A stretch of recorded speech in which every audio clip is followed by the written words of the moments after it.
Oh, we're live. Hello and welcome back to Week 8 of the Hearthstone Global Games. Don't put it away in your pocket. Haven't got a pocket. I am Falcone once again, joined by Lorinda, who is exceptionally grumpy today as we head into the final game, which is going to be Poland versus Turkey. Well, that made me a bit happy. Apparently I've been called a negative Neil at some point today. It's been a whole game being optimistic and nobody seemed to buy into it. So, yeah, not having that anymore. I think you should return to your rightful place in Grumpsville. Grumpsville. Okay. Neil Anyway. the Murloc can be positive. He can represent positive Neil. Anyways, you looking forward to this one? I am indeed looking forward to this one. Poland, we're coming to think of it as the home nation. There is no home nation, but it's where we're doing a lot of our casting from. It's our home away from a home. We are the definitely here. Sorry, a lot. Yeah, right. Represented by, of course, I Kill You, MKR, Blackfire Ice, and Tutek. Hearthstone Global Games, as we've discussed a lot in the past, is a celebration of content and pro players. Two biggest names in Team Poland are I Kill You, big pro player, and Blackfire Ice, huge Hearthstone streamer. And those two guys have played together a lot in a lot of other events in team tournaments before, so they will have mastered the art of communication. Turkey, on the other hand, Stop It Blizz, Thunder Up, which Gaskin always wants me to say the up in a really up sort of way, and Roll and Berserky. Roll played 3 preliminaries last year, got over a 50% record in that company, is good going, and Stop It Blizz we already have down as pretty aggressive, exciting sort of guy. He is not scared to get some good rankings behind him. Yeah, these guys ooze experience. I think Stapit, Blizz, and Berserky have formerly been professional players in other games. Right. So competitive Hearthstone is not the first competitive environment they've been a part of. They are definitely no team to sniff at, as can be shown by their 2-1 match record so far. Poland, 1-2. We don't know the maths behind it. It's a complicated group, but it's pretty important at this stage for Poland to win, or they're going to be 1-3, which is usually very near being kicked out. Turkey, if they win, they're going to be 3-1, which is usually at least very close to being guaranteed through to the next round. Interesting to see from Poland here that the Warlock is actually not in the bottom match. We've seen that from every single team today apart from the Philippines. So wonder what they've got lined up. And they're actually put it in the middle, which is usually the place you don't see it. Usually if you've got a Warlock, you either put it at the top to get it out of the way. Again, if you are of the opinion that Warlock is the 9th class, are you with me? Yeah. Okay, you're with me. And usually either put it in the first match to get it out of the way, so your opponents have got less information to work with, or you put it at the bottom because there's a good chance you don't have to even go near it then. Or you can put it 4th if you're confident that you're going to 3-0. Sure, you can also do that. Yep, I'd put it 4th because you're a confident sort of guy, Dan. I'd 3-0. Yep, every time. Priest versus Paladin in the first game coming up. Will I finally get to cast a Dragon Priest? It's the question I've been asking myself all day. It's the question that you and Gaskin have been teasing me about all week. Is it finally time? So, looking at how Murloc Paladin stacks up against Silent Priest, I think that... Oh, sorry, you think there might be a Dragon Priest played when you're casting? I'm wishing that there could be a Dragon Priest played, and the matchup wouldn't be quite as bad as the Silence Priest matchup versus Paladin. We discussed this a lot over the last few days between us. We were talking about like Silence Priest matchups because they get a little bit complicated, but one thing we did agree on is that the majority of the time, Paladin smashes Silence Priest. Yeah, and... really weird. Have we seen much Paladin at all today? Just looking through the notes, I'm afraid. And I've only seen like 2 Paladins leaping out at me. They were in the first match of the day. I don't know if you guys cast one. We've seen very little. We had a Paladin versus Shaman game, but I think that was it. That's all. That's all the Paladin we've seen, but not anymore. As Roll is going to be bringing his Paladin as we see the players getting ready for their game. Don't forget, this is a team event. The players are sitting on their own, but as you've seen throughout the day, the teams are given the option to play together, to high-five, to hug, to cheer, to celebrate, and just share in all the good Hearthstone spirit. And we are also given that option. To high-five and celebrate. And hug and celebrate and get into the overall spirit of the excitement that is the Hearthstone Global Games. Yeah, alternatively... He did it! Oh my god! Alternatively, the players can choose to play on their own. They can high-five into their webcams if they want to. I don't think that's something they'd consider doing, but I'm in shock. I will. Okay. Shocked because I high-fived. Nobody's ever touched me before. You need to go wash your hands or something. Okay, so yes, probably not the worst idea. All right, it is indeed going to be a priest. Binding Heal Dragonfire Potion Priest. A priest. Miracle Priest. Looks like Miracle Priest Indeed. Shadow Visions, again, one of these cards, me and Gascon were talking about this, gives all priest spells just more consistency. They're able to pull out the cards they need more. It means you can run cards like Free from Amber or even Mind Control and then get the ones you want consistently from Shadow Visions, even if you only run them as one-ofs. Yeah, you mentioned the Mind Control there with the Free from Amber, and those two cards point to one other card, which is Medivh. Massive value engine if you run those three in the same deck. On the other side, we're going to have ways to deal with everything. We're going to have equalities and peacekeepers, and this is going to be a really grindy match.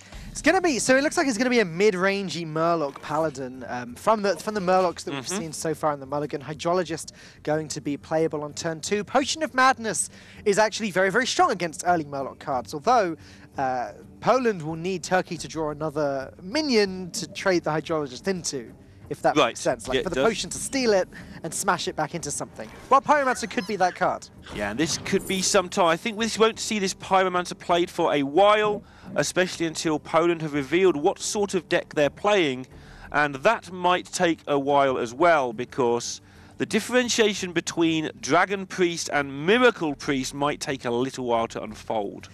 Yep, Dragon Priest obviously has the additional synergy with Dragonfire Potion and the ability to get more and more value through Netherspire Historians, though as we can see, Tutek, his value game is on point as well. Free from Amber, as you correctly mentioned a moment ago, means that we're almost definitely going to see a Medivh the Guardian here, somewhere. Somewhere lurking in Priestville. The real question is whether or not Tutek can survive long enough to play these synergistic cards, as Roll's synergistic cards are going to come down much sooner in the form of the Murlocs, and it's up to Tutek to survive into the late game to get this value and get this Lyra and get this Medivh the Guardian and really take control of the board then. Talking of the late game, Repentant is picked, which could be a card we don't see put on the board until maybe turn 9 behind a Tyrion. There might be a long way to go for this particular card. So Roll already is thinking about grinding this for a very long time. He's just picked up the perfect answer for this Radiant Elemental in a couple turns' time.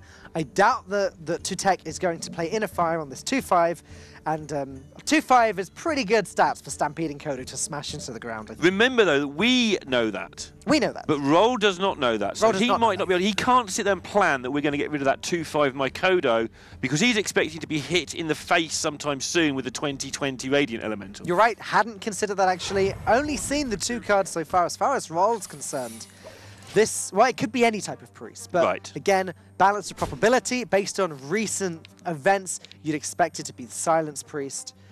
So, and that has made him come down a little bit earlier with his Repentance than maybe he would have liked. He's not gone all-out panic. He's not decided to start trading all of his minions in to remove the health from the Elemental yet, which can slow down a Silence Priest. But he is well aware that this Kodo might not get the job done. He'd like to hit a Humongous Razor Leaf or an Ancient Watcher or even a Cabal Talon Priest with that Repentance. However, it's going to be a little bit disappointed. Well, no, he might not be a little bit disappointed, because as we can see, the only card in Tutek's hand, or the only minion in Tutek's hand, is the Priest of the Feast. It's got 6 health. It could very soon only have 1 health. Tutek is going to want to pick up a Northshire Cleric or some other cheap minion to proc that Repentance first, if possible. Yeah, and I think he ruled out Dragon Priest. I think that's why he plays the Repentance now as well. Ruling out Dragon Priest means that he doesn't have to save it for anything big that's been stolen later on. And yeah, we're just seeing Poland doing things that still look like Silence Priest. And as you can see, Roll is very worried. We can see he really has no cause to be. If he knew what he was up against here, this could be one of the longest games of the day. But he doesn't, and so he might do things that look a bit panicky. Yeah, I'm wondering how he's going to want to use this Wild Pyromancer. It feels wasteful, regardless of what he's against, just to plonk it on the board. Pyromancer plus Equality, no matter what type of priest it is going to be one of the best board clears that Team Turkey could come up with. But what are the other options here? So if he puts down the Pyromancer and makes another 1-1, that's the 5 attack needed to take down the Radiant Elemental. Obviously, the Elemental would probably trade into the Pyromancer and heal, but in those circumstances, the chances are that Inner Rage doesn't get played, which would free up the Kodo. Again, looking at it from Roll's point of view, who is not aware yet what he is up against. That makes a lot of sense to me. That's very forward thinking. We wonder if Roll is going to go for it. It looks like he is, as he just puts the 1-1 into the face and hopes that there's no board clear, maybe hopes there's no Potion of Madness. Northshire Cleric is going to get Tutek a lot of value if he wants to go for it. Not only would it proc the Repentance, meaning Priest of the Feast is going to be played with 6 health later, but also Tutek will be healing up this Radiant Elemental later, so he'll get some card draw off of the Cleric. And also the Kodo now has 2 legitimate targets, and only one of them is going to matter, but the Repentance is going to do a good job here, and Tutek is going to be able to use the potion, though, to make sure the Cleric survives another turn. Yeah, playing around Stampeding Kodo on turn 5 is something that the better players are doing now, especially against Paladin. You often see it thanks to the curator allowing it to, just making it so good in any deck that runs a Dragon and a Murloc. And Poland have just taken advantage of the situation here. They are well aware not to reveal what their deck is at this moment because Turkey have given up so much value by not playing against the right deck. You know, everything they've done has made perfect sense, but they're not playing against the deck they think they are. Roll will be determined to hit this Radiant Elemental. Well, not that being determined really helps. Yeah, it's time to take 50-50, I think, whether he likes it or not. Alternatively, he could save the Kodo, try and play it later without a Peacekeeper, but if he's doing that, I don't see what else he's doing this turn. It would have to be Hydrologist Hero Power Secret, which feels very weak at the moment. Yeah, Roll in deep discussion with his teammates. As you can see there, he's talking to them via his headset and just looking for other options, because this is such... Nobody likes taking a 50-50 if they can help it. And it misses, and you see Roll's reaction there. Again, it's not as disastrous as he thinks it is, although it is bad for him. But in his mind, he's just lost the game. Yeah. Tutek's just... His hand is just very slow. You're right, it's not as bad for Roll as he thinks it is. Simply because there's no way that Tutek really punishes Turkey for that. He can't now get extra card draw from the Cleric that was already down. He's not going to want to waste the second Cleric just yet. So going to apply the pressure that he can, drops the Priest of the Feast, and now it's over to Roll, who still can't do much either. Well, that's not true. He's got Spikeridge Steed. Yeah, interesting that Poland allowed Turkey here to play the Spikeridge Steed. It's fairly clear that that's a card that's very likely to be in hand. Tutek nodded as well when it was played. Like that wasn't a oh no I missed this. That was a yep I expected that. Sure. Nod. Yeah, they just. I'm analysing Tutek's nodding here. Nodding analyzer. Yeah. Official job title. Now we're into phase 2 of the game. The part of the game where Turkey have been giving up value is over, and now we're going to settle into a grind. Rolled just realised. He's just like, he sort of held his hand out, like nodded. He's like, he has just realised that this is definitely not what they first thought it was. I think he's had his suspicions for a while, and now they can get on with playing this value-based matchup that Poland have stolen an early lead in just by representing something completely different.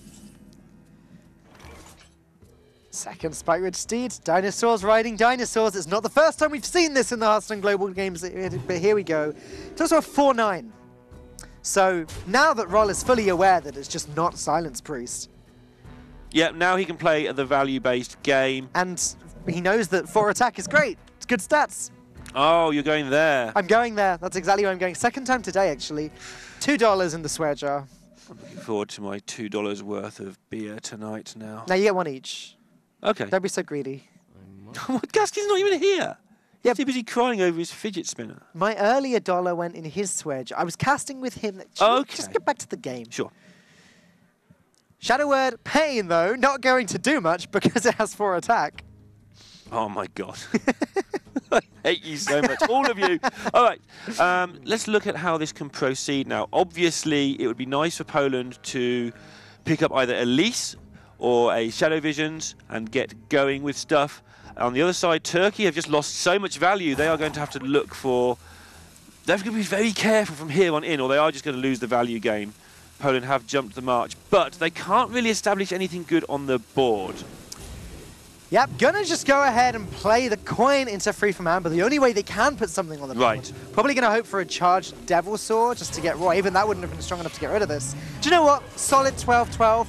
Probably gonna just do the trick. Yeah, the fact it doesn't summon any dragons is only a small issue, really. It's still a 12-12. Of course, that's easy enough to deal with. Yeah. This is the bigger issue, the fact that it's actually just a 1-12. It is just a 1-12, but even that's going to get through bits and pieces as the game goes on. Yeah, it can It's deal not with, dying anytime soon. it can deal with Silverhand recruits, let's put it that way. Now, roll. Hydrologist going to come down first. Ivory Knight could be an option this turn, though it's not doing much to get rid of the Deathwing Dragon Lord. Getaway Kodo is the value pick. Noble Sacrifice is the defensive pick. Eye for an Eye Is the anti-mage pick. is the anti-mage pick, and Tutek is playing a priest, so let's just forget that one. Hydrologist, of course, one of the cards with Roll's entire name contained within it. Pretty important stat there. And the beatdown commences the other way, and suddenly all that early value has been taken away just by basically obeying the rules. Hydrologist. I'll work on that. Just in case Twitch chat missed it. Did you not want to repeat it? Not for a while. Okay. Give me a few months. Okay. All right, so Tutek clearing up the board, but we're still going to have yet another dinosaur to deal with after this trade. Staggadons everywhere. Well, not everywhere, but just undying Staggadons. Ungoran Stegodons. It's a good job Spywitch Steed does not work with Nozoth. Let's just go that far. Lovely. So the priest really, this is what we saw in the game against the Shaman a few minutes ago, hanging on in there until it can get some value, either from the Medivh, possibly from an Elise. And until that happens, actually Turkey will start to gain the ascendancy now. They will start to put a little bit of pressure on.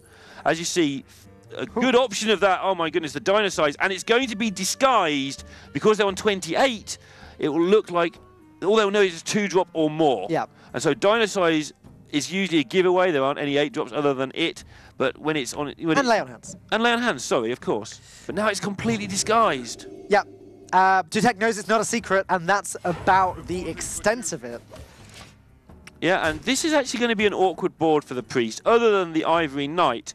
As soon as this Dynasize... We've talked so many times about the aggro from priests, from paladins, how much damage they can do from hand. It is not much. And Dynasize changes that all around. I mean, Paladin is the class at the moment that, at least the class that I know of, as the class that just keeps coming out with more and more aggression over time. Right. And Dynasize is just an extra tool to do that. Glimmerroot going to give Tutek a consecration, I assume. I don't think that the Paladin's going to be running Grime Street Outfitter instead. Doesn't seem too likely. And that's not a bad pickup either. Yeah, this is, again, a little bit of burst for the priest. It's only 2, but it can just mess with the calculations. One of the difficulties that Tutek is going to have, if he's trying to get as much value out of this deck as possible, is if he only runs 1 free from Amber, he's already drawn it, which means the Shadow Visions aren't going to allow him to discover another one unless he runs 2. And he may not run a mind control at all. There's a good chance they do. There's also a decent chance they don't. It's one of those cards that people make their own decisions on. If he's playing Medivh, which he probably is, then he probably runs a mind controller. Right. Okay. Deathwing Dragon Lord. Deathwing. Comfortably remaining on 12 health with its 1 attack. I expect to see Dynasize come down here, though. 10 or 9 attack with charge, essentially, in this situation. I feel like they might save it because they haven't seen the death still could be an issue. Okay. Okay. But I don't know how they tease that out. Like, the other option is to play Ragnaros first, but you're not healing. It feels like a waste. And maybe they do just go for the Dynasize and lump into the face for 10 and say you've got to have it. Yeah, and then you can play the Ragnaros the following turn, which survives on the board and has its effect that lasts over time. But as I'm saying this, Roll is disagreeing with me. Team Turkey thinks otherwise. Going to slam Ragnaros, heal up the Staggadon. That is actually quite relevant. Yeah, he found a way to get 5 points of healing out of the Ragnaros and also test for Shadow Word Death as Elise turns up finally for Poland. This now means we enter phase 3 of this game. Phase 1 being the one where Poland represented a different deck. Phase 2 where they slowly lost the value war because of how the deck functions. And now we enter Phase 3 where they can get all of that back if they do pick up a Shadow Visions. Yeah, hey, don't worry about value anymore, Priest. We've got Elise the Trailblazer. Potentially 3 Ungoro packs could be opened up this game. It's a lot of Ungoro packs. If Tutek ever has the space in hand to actually put the cards in. Yeah, so they will probably start making that space in hand now. I'm not quite sure how you go about that. They've got to make sure they don't die because this board is representing 15 points of damage at the moment. And this is that situation where you know your opponent is trying to bait out Tyrion for next turn, but you have to death anyway. Yep. And as we can see, it's not going to be a Tyrion that has just yeah, that they're baiting lost for. My word, that they're baiting for. They're the words I was looking for. That they're baiting for. It's actually going to be a 10-10. Yeah, I think they will now just play the dino size, hit face, and say, do you have it? That will be their initial instinct. Is there anything better? There often is when your instinct is so savage. Is it ever correct to dino size up the 1/1 and trade it into Deathwing Dragonlord? It seems like such a huge waste of damage to me. I'm wondering if it's ever correct to just play the True Silver and either ignore all these minions or just get rid of the Elise and hit face with the rest, and then you've got a True Silver again next turn. If you go that route, you've got to consider seriously if you want to play the Peacekeeper as well. The problem with the dino size is if it gets mind controlled, you could find yourself on the receiving end of a 10-10. Huh. That's true. That's true. And mind control is something that Tutek will be considering. I wouldn't call it common in Priest. Right. However, once you've seen Free from Amber, as we've already described, the thought processes that we as casters have been through is that once you see that, you expect Medivh. Once you see Medivh, you expect a possibility of mind control. And also they're in a position which is pretty powerful. I think they'll fancy their chances, Turkey, right now. And that's when you start going through every card in Hearthstone mentally. It's like, what can beat us now? Sure. And that's one of the cards that definitely can do that. Yeah, I mean, Priests, even some Dragon Priests are running mind control without running Medivh the Guardian. So just Medivh the Guardian makes it even more tempting. That is a good little ooze there. It really is. Last turn, Turkey set up lethal with the dino size in hand. That was part of how they played that turn. The ooze is going to take that lethal away. Good spot there, Lorinda. I missed that. That's a lot of damage. A lot of damage being stopped, though. A lot of damage being healed up. What does Tutek do with the rest of his turn here, though? Is it time to play the Priest of the Feast? I don't think so. I don't think they'll think they're under any trouble at all. I'm just hoping for their sake they do play the ooze. I think you do, because it saves so much board presence. The only reason to play the Priest of the Feast would be to make more board presence, in which case you probably cycle your shield first. And that's what they're going to do. And then they're going to take a view on what to do afterwards. This actually, even without the ooze, would prevent the lethal. Right. Because Dino Size actually deals less damage if you're not using it on a 1/1. It's 9 burst if you're using it on a 1/1. Right. But it doesn't give a minion +9/+9, sets a minion's attack to 10. So if you're using it on a minion that already has more than one attack, then it's not quite as powerful. Tutek, though, deciding to clear the entire board, not taking any chances there, putting himself well and truly on the forefront of this game. It's now up to roll to try and take it back, and he's got some good tools to do so. Yeah, and also we know there's equality in the deck, so he will want to not hurry here. Playing the Drake and just having a favourable looking board position is okay, but he'll want to save that for an equality for later if things get a little bit sketchy. So Stonehill Defender could be quite tempting right. here. Let me think. Maybe pick up an extra Tyrion, an extra Sunkeeper Tarim. The fact that he's got Drake and Consecration is pretty good, though. It means that he doesn't need to save both for an equality. He can save one. And he does need to get rid of this Pyromancer, so we may end up just seeing a Drake, not necessarily because it's the best play, but because they run out of time. He's going to go with the Defender. He's going to get his mechanics right. He went for the Consecration first. Takes the 6/6, but he's not going to play it this turn. And let's go back to the Polish side. Again, another card they can pick up in this deck that's likely to exist is Lyra. It's called Miracle Priest for a reason. It's not because of Kyrgyzstan Auctioneer. Well, there's the mind control. Finally, Our suspicions have been proven accurate. Medivh the Guardian must be somewhere buried in this deck. So, Poland now, they have Medivh, almost certainly. Yep. Have Mind Control in hand. Yep. They have a pack in their deck. Yep. There's probably a Lyra in their deck. Yep. They have a lot of value still to come, and at the moment, all Roll has on the board is a 1-1. So as far as Tutek's draws go from this point out, they should be pretty good. We haven't seen a Shadow Visions yet. And the Shadow Visions to fetch the pack with. Exactly. Essentially, Tutek still has 3 packs in his deck somewhere. Just some of them cost 4 mana, the others cost 2. And if you draw the wrong one first, then you only have 1. Gotta admit, the sequence of Tutek's draws have been somewhat unfortunate. That is, Mind Control and Free From Amber both picked up before Shadow Vision. So if Tutek decided his game plan for this game was pick up more than 1 Mind Control, well, that's been stopped. He can't do that now. Unless he, for some reason, runs a second one, which would be very greedy. Talking of very greedy, the Curator is pulling so much stuff out of Roll's deck now. And hey, finally, a clean way of getting rid of that Deathwing Dragonlord in the form of Stampeding Kodo. it's only been there for like 7 turns or something. It's just been chilling. Yeah, done a lot of damage over those turns. Glimmerroot going to pick up Tutek and Equality. Valuable information here. They know now that the Equality is still in the deck. There's no way you play the other 2 in any decks. I guess you play Noble Sacrifice, but not in this deck. In some decks, you could just about squeeze it in. And now they have an Equality as well, so not only can they start stealing stuff, they can get through so many different boards. Again, just in case anyone was unaware what Glimmerroot did, it's the second time it's been played this game.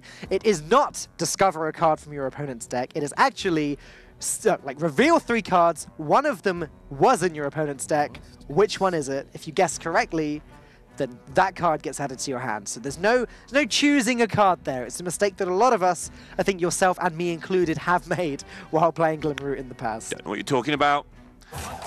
So Poland now, all they have to do is find a way to survive until they start getting all of this value out of their deck. They want to save the Mind Control for Tyrion. They're going to start playing this game of matching cards to other cards. Mind Control gets matched with Tyrion. Equality means they've got to try and keep their board open. But the wild card in all of this is they're not going to expect the Dino Size to just smash them at some point for bonus 10. You're quite right. That is the wild card. They know there's some mystery card that costs 2 or more in the hand, but it could be anything. Dino Size not common at all. Not even necessarily a card that you'd think of at all to play around. I mean, it could just be an Equality, as far as they're concerned, just a 3rd Equality.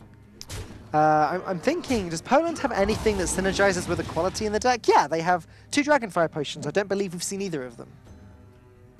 No, that's another card we haven't seen. We haven't seen the Shadow Visions. We haven't seen the pack. Haven't seen any potential Lyra or Medivh. We named about half what's left in their deck, I think. But Roll back on the offensive, gonna drop a 6/6, pop some Divine Shields up on the other minions, and is everything going face? No, okay. Yeah, this sets up lethal once again, and again, Poland don't know it for sure. Not only that, but this plays around Mind Control quite well. Like, which one do you steal? Yeah, that's a very good question. It's, you know, you can steal some stuff, it's all right, but actually, it just plays around Mind Control by saying, sure, steal some of that. It's still the 6/6, but there's not much in it. So how much damage is that? It's 12 plus 9, it's 21 damage, right? Right. So wiping 1/1/1 off of the board, 1/1/1, 1/1/1 isn't going to be enough. Sounds like my password for most sites. Ah, great. I'll bear that in mind. Thank you. Binding Heal would save Tutek, but just his hero power alone would not save Tutek. Right. And he hasn't got any fun things here. So he's going to play the Priest of the Feast just because 3/6 is the shape he's looking for. Yep. And are they actually just going to lose? This is getting risky. No, okay. Binding Heal is going to come down. Right. And Tutek is healing on top of that as well. Right back up to 29 health. Dino Size, not quite lethal now. I'm wondering, that's the 2nd or 3rd time now that Turkey have set up lethal with the Dino Size. I don't think it's likely, but I'm wondering if someone on the Polish team has just said, hey, we've got to play around Dino Size. It's a thing they seem to be setting up. You know, we can see it clear as day. They keep setting it up. It's not that obvious, but if someone in Poland has kept an eye on it, maybe they've just got that read. That would be amazing if they have. Quite possibly. No one's playing around Dynasize plus Adapt into Wind Fury, though. No. Okay. Could happen. I thought I was the pessimist around here. Just saying. More damage going to face, and yet again, I think that's lethal setup. Yeah, there's 19 that they could see. Yep. And Dynasize adds 9 to that. Tutek going to play his pack straight away. Yeah, bad ordering for him again in the draws. He would really have liked to draw his Shadow Visions in there. Ooh. I guess the Primordial Glyph has high roll potential. Maybe. Living Mana could be something that wins the game 27 turns into fatigue. I think you might be dead at that point anyway. Okay, Glacier Shard plus Spiked Ridge Steed would prevent the 6-3 from attacking and put up 2 taunts in the way. Maybe that's the safest play as far as Tutek's concerned. I don't know, this glyph doesn't seem good. Primordial Glyph into Dragonfire Potion. Sure. It's all I can think of at this point. Like, it's just not looking good for him. He can play the Radiant Elemental as well. Yeah, I'm not used to the stats of Primordial Glyph for Priest, unfortunately, so not got a good feel for that one. They're going to go for it. They're playing the Radiant Elemental. Let's see what he can get. It's the same as the Lyra stats, right? Just a discover instead of a random generation. Sure. Not going to go with the Glyph, though. Would have played it beforehand. Spike Witch Steed is the safest play, according to Poland. And now, this has to be lethal, surely. Trying to find it. There's a quality Primordial Drake, so that kills their own board. They won't want to do that. Well, a quality plus Dynasize is the most possible damage, right? Yeah. You've got to get through the second part of the Steed, though.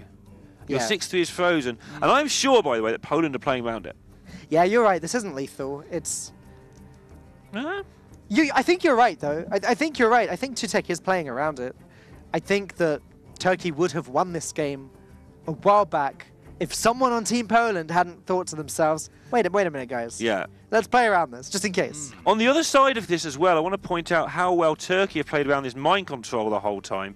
They're just developing this board of medium strength minions to say, sure, you mind control this, Yep. I start making real minions. They could have Dynasized at any time just to squeeze that 10 damage in. We've seen in the past, cards like Cold Blood are not always supposed to be held for lethal. They should be used early to get the damage in, but you're right. Playing around mind control, roll, not letting Poland get this 10-10, and there's the board back. And yet again, this suspicious setup. This doesn't set up lethal though. Not quite, no. Roll waving his arms about there as if to say, yeah, we blew that. It's actually one off, Right. I think. It is, it's one off Yep. because of the way that you can only gain the 6 damage from the Dynasize. But Roll was unhappy there, but the rope was going. He made a turn that's cleared the board, giving yourself 2 4-attack minions against a Priest. And even though it's not setting up lethal, it's setting up pretty much anything else you could want. Primordial Glyph. Oh, Thought Steal must be tempting. 1 mana Thought Steal. Yeah, seems good. Can we just talk about Shadow Visions for a second? If you want. Because Free From Amber's gone, Mind Yep. Control's gone, at least his card pack is gone. What Is there a second Shadow Word Death maybe? But that's no use right now. There's a Dragonfire Potion, I think, but that's not going to get rid of that 4-8 Right. Primordial Drake. It's not going to do a great deal, is it, I don't think? It's just looking worse and worse for Poland. They may actually need to Mind Control that Drake at some point, which is not good. I don't mind Living Mana here.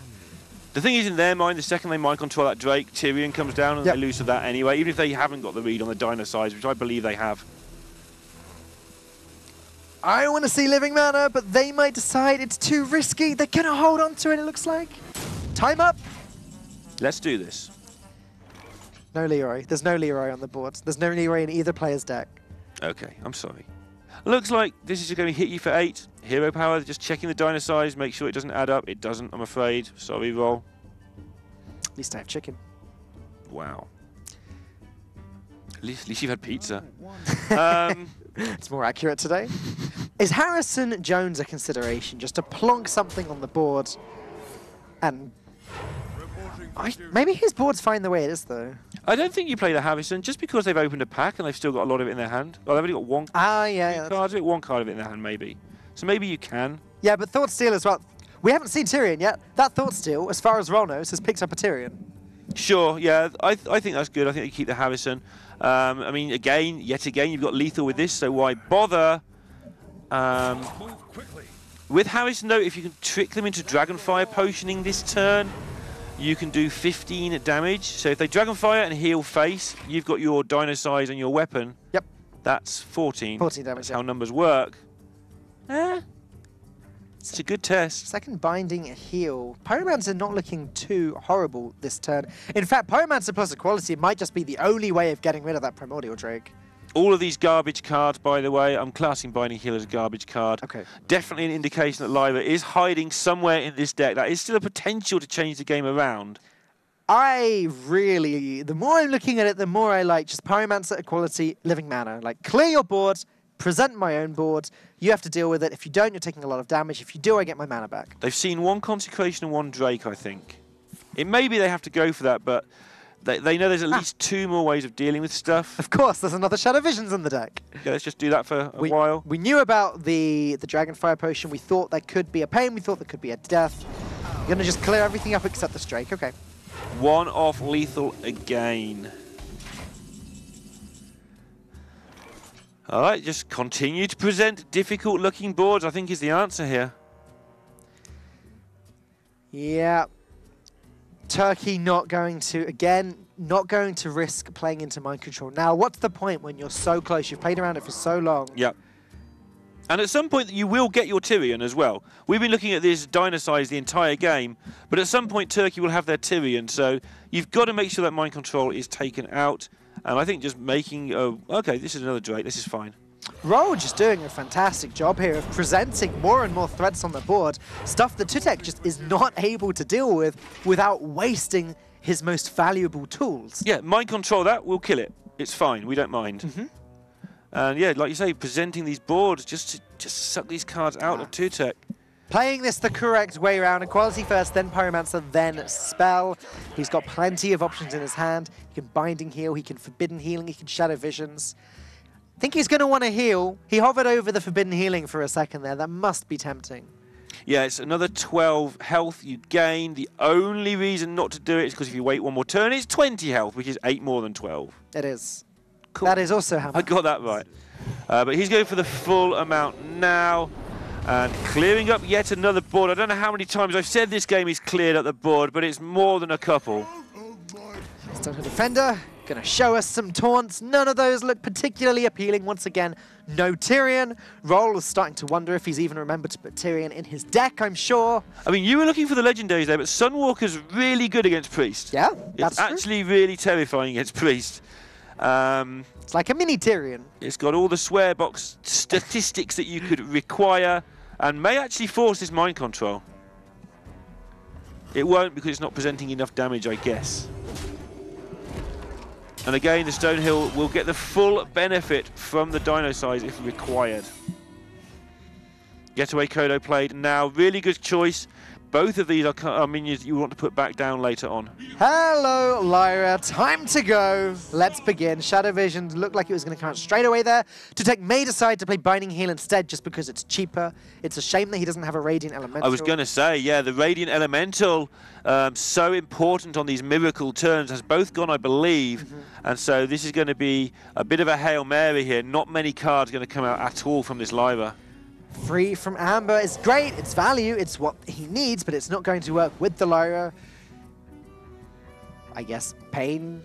And you can say Dragonfire Potion and use the Pain already in hand to do. Yeah, I might as well have the spread of stuff, I think. And just showing how low Poland are on any sort of stuff left in their deck now, though.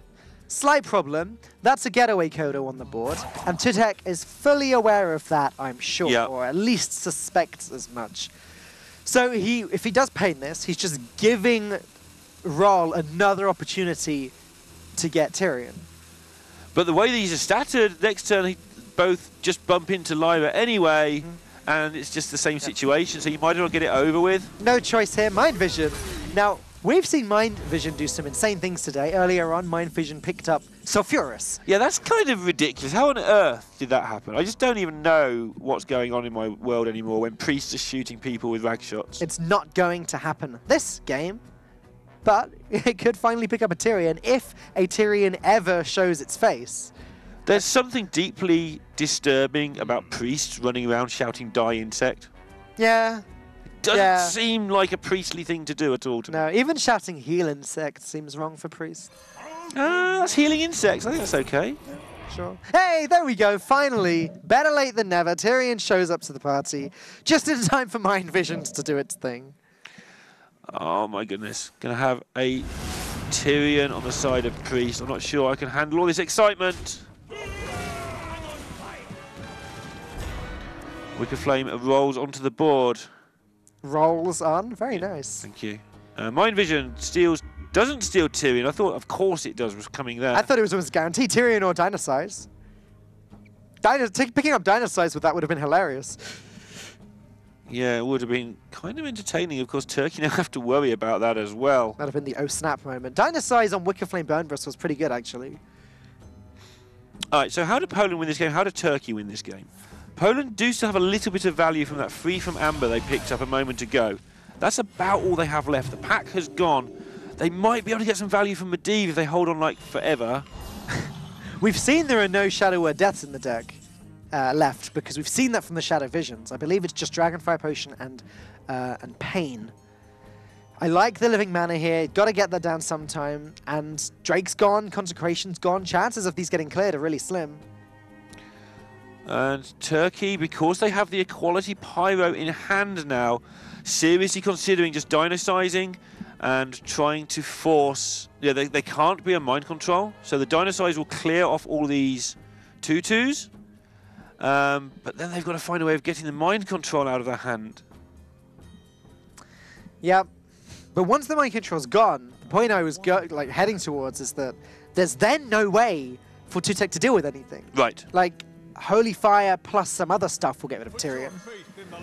Oh boy, but it looks like that Dynasize is going to be free to wreak havoc very, very soon. Let's see how Tutek decides to deal with this one. And just to point out, the entire game Mind Control has been played around, and this turn is no exception, because Living Mana says you have 4 mana. It's not exactly what it says, but that's what it says in this situation. It would be much more simple if it did say that. Adult Peacekeeper seems to be the only option for Tutek this turn. So this is going to come down to which deck can generate the most value from the remaining cards. Turkey is starting off with the most value, but this Medivh with all these high mana spells, given the fact that Harrison has gone for Turkey. I must consider. Yeah, Medivh is going to get its value. It's just a question of whether Poland can keep up with everything that Turkey are putting out in the process. Interesting that the Harrison was played on the board earlier, knowing full well what they were up against, given they have played around that Mind Control for so long. Right. Although, how good would Harrison even be here? Do you want to fatigue yourself? I mean, do you want your opponent to get 3 massive spells, or do you want to fatigue yourself for like 6 and 4 the turn after? Because that's what you're talking about. It's getting complicated for certain. Tutek back on full mana, so dealing with these 2/1s doesn't give him any sort of advantage. They're kind of in the way because of Sunkeeper Tarum. Is Doomsayer worth considering this turn? I don't think so, but I'm not sure anymore. You've suddenly, Turkey are running out of ways to do damage, and Poland have picked up theirs. Turkey had this window of about 10 turns where they had a chance to do a lot of damage. That's all right, he wants the weapon, and he doesn't want to get it Mind Control. Okay. So yet again, playing around Mind Control there by killing off his own Tyrion to make sure he can get the weapon damage. What seemed like a misplay, you're absolutely right. Just intentional suicide. Just remove Mind Control from the mind. Sure, you can Mind Control this 3/7. Then I make it 10/10. Big deal. Yeah, I think that I think maybe the Harrison was a misplay, but it hasn't cost him. I'm not going to call him on that for sure. But definitely having the option open for an earlier Medivh, the Harrison would have been more handy. Yep. But other than that, I think that Royal has played around the key cards. He set up many lethals. There was one botched turn where they set it up 1 too low. Right. But other than that, I think he's played around Mind Control incredibly well in this game, to the point where it's still in Tutek's hand, and Roll's played nearly all his cards. There is another Tyrion still in the deck. There is. Well, we assume there is. If there's no Tyrion in this deck, it would be quite the surprise.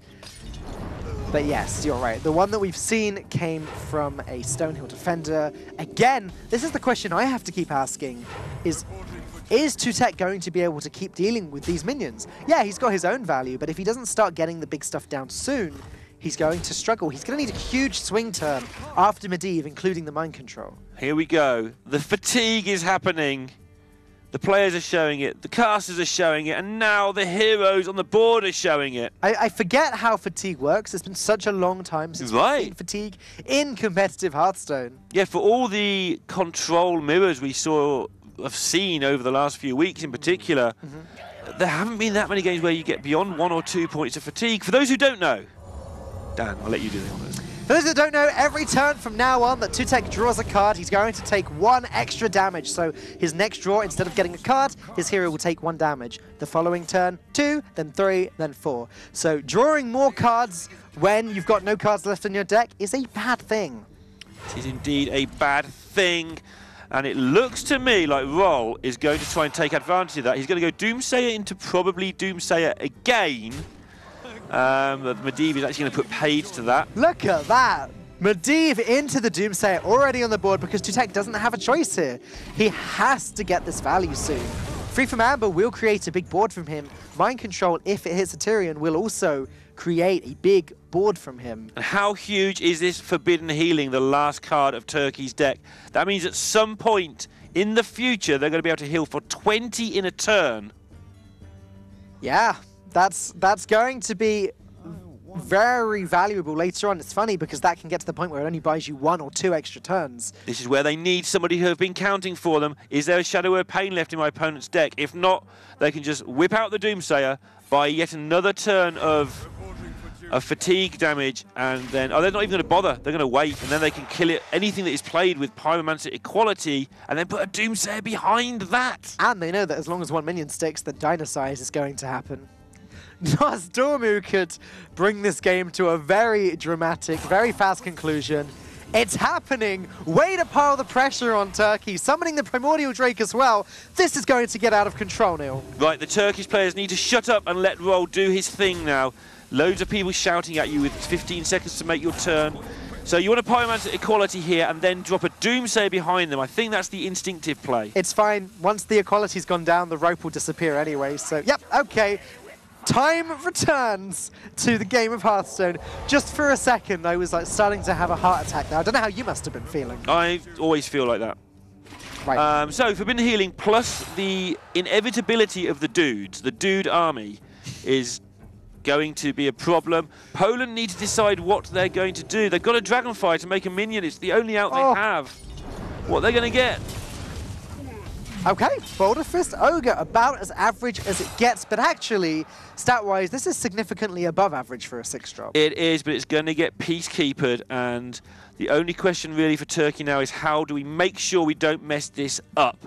You Peacekeeper this Ogre, and then what if your Peacekeeper gets stolen, you just kill it, and then you Forbidden Healing and start making dudes, and you win with the combination of your dude army. This is fine. This means that the Peacekeeper comes down. Okay. Okay, sure. I was considering what if you played Doomsayer plus Tyrion?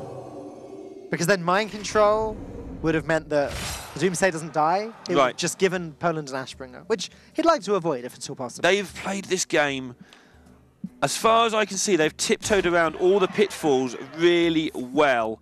And now there's no reason not to make an army of dudes because you have Dynasize and only one of them can be stolen. That's not going to kill you.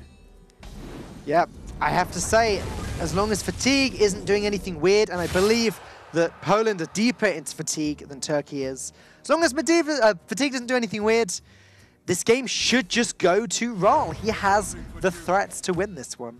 Yeah, and he just wins next turn.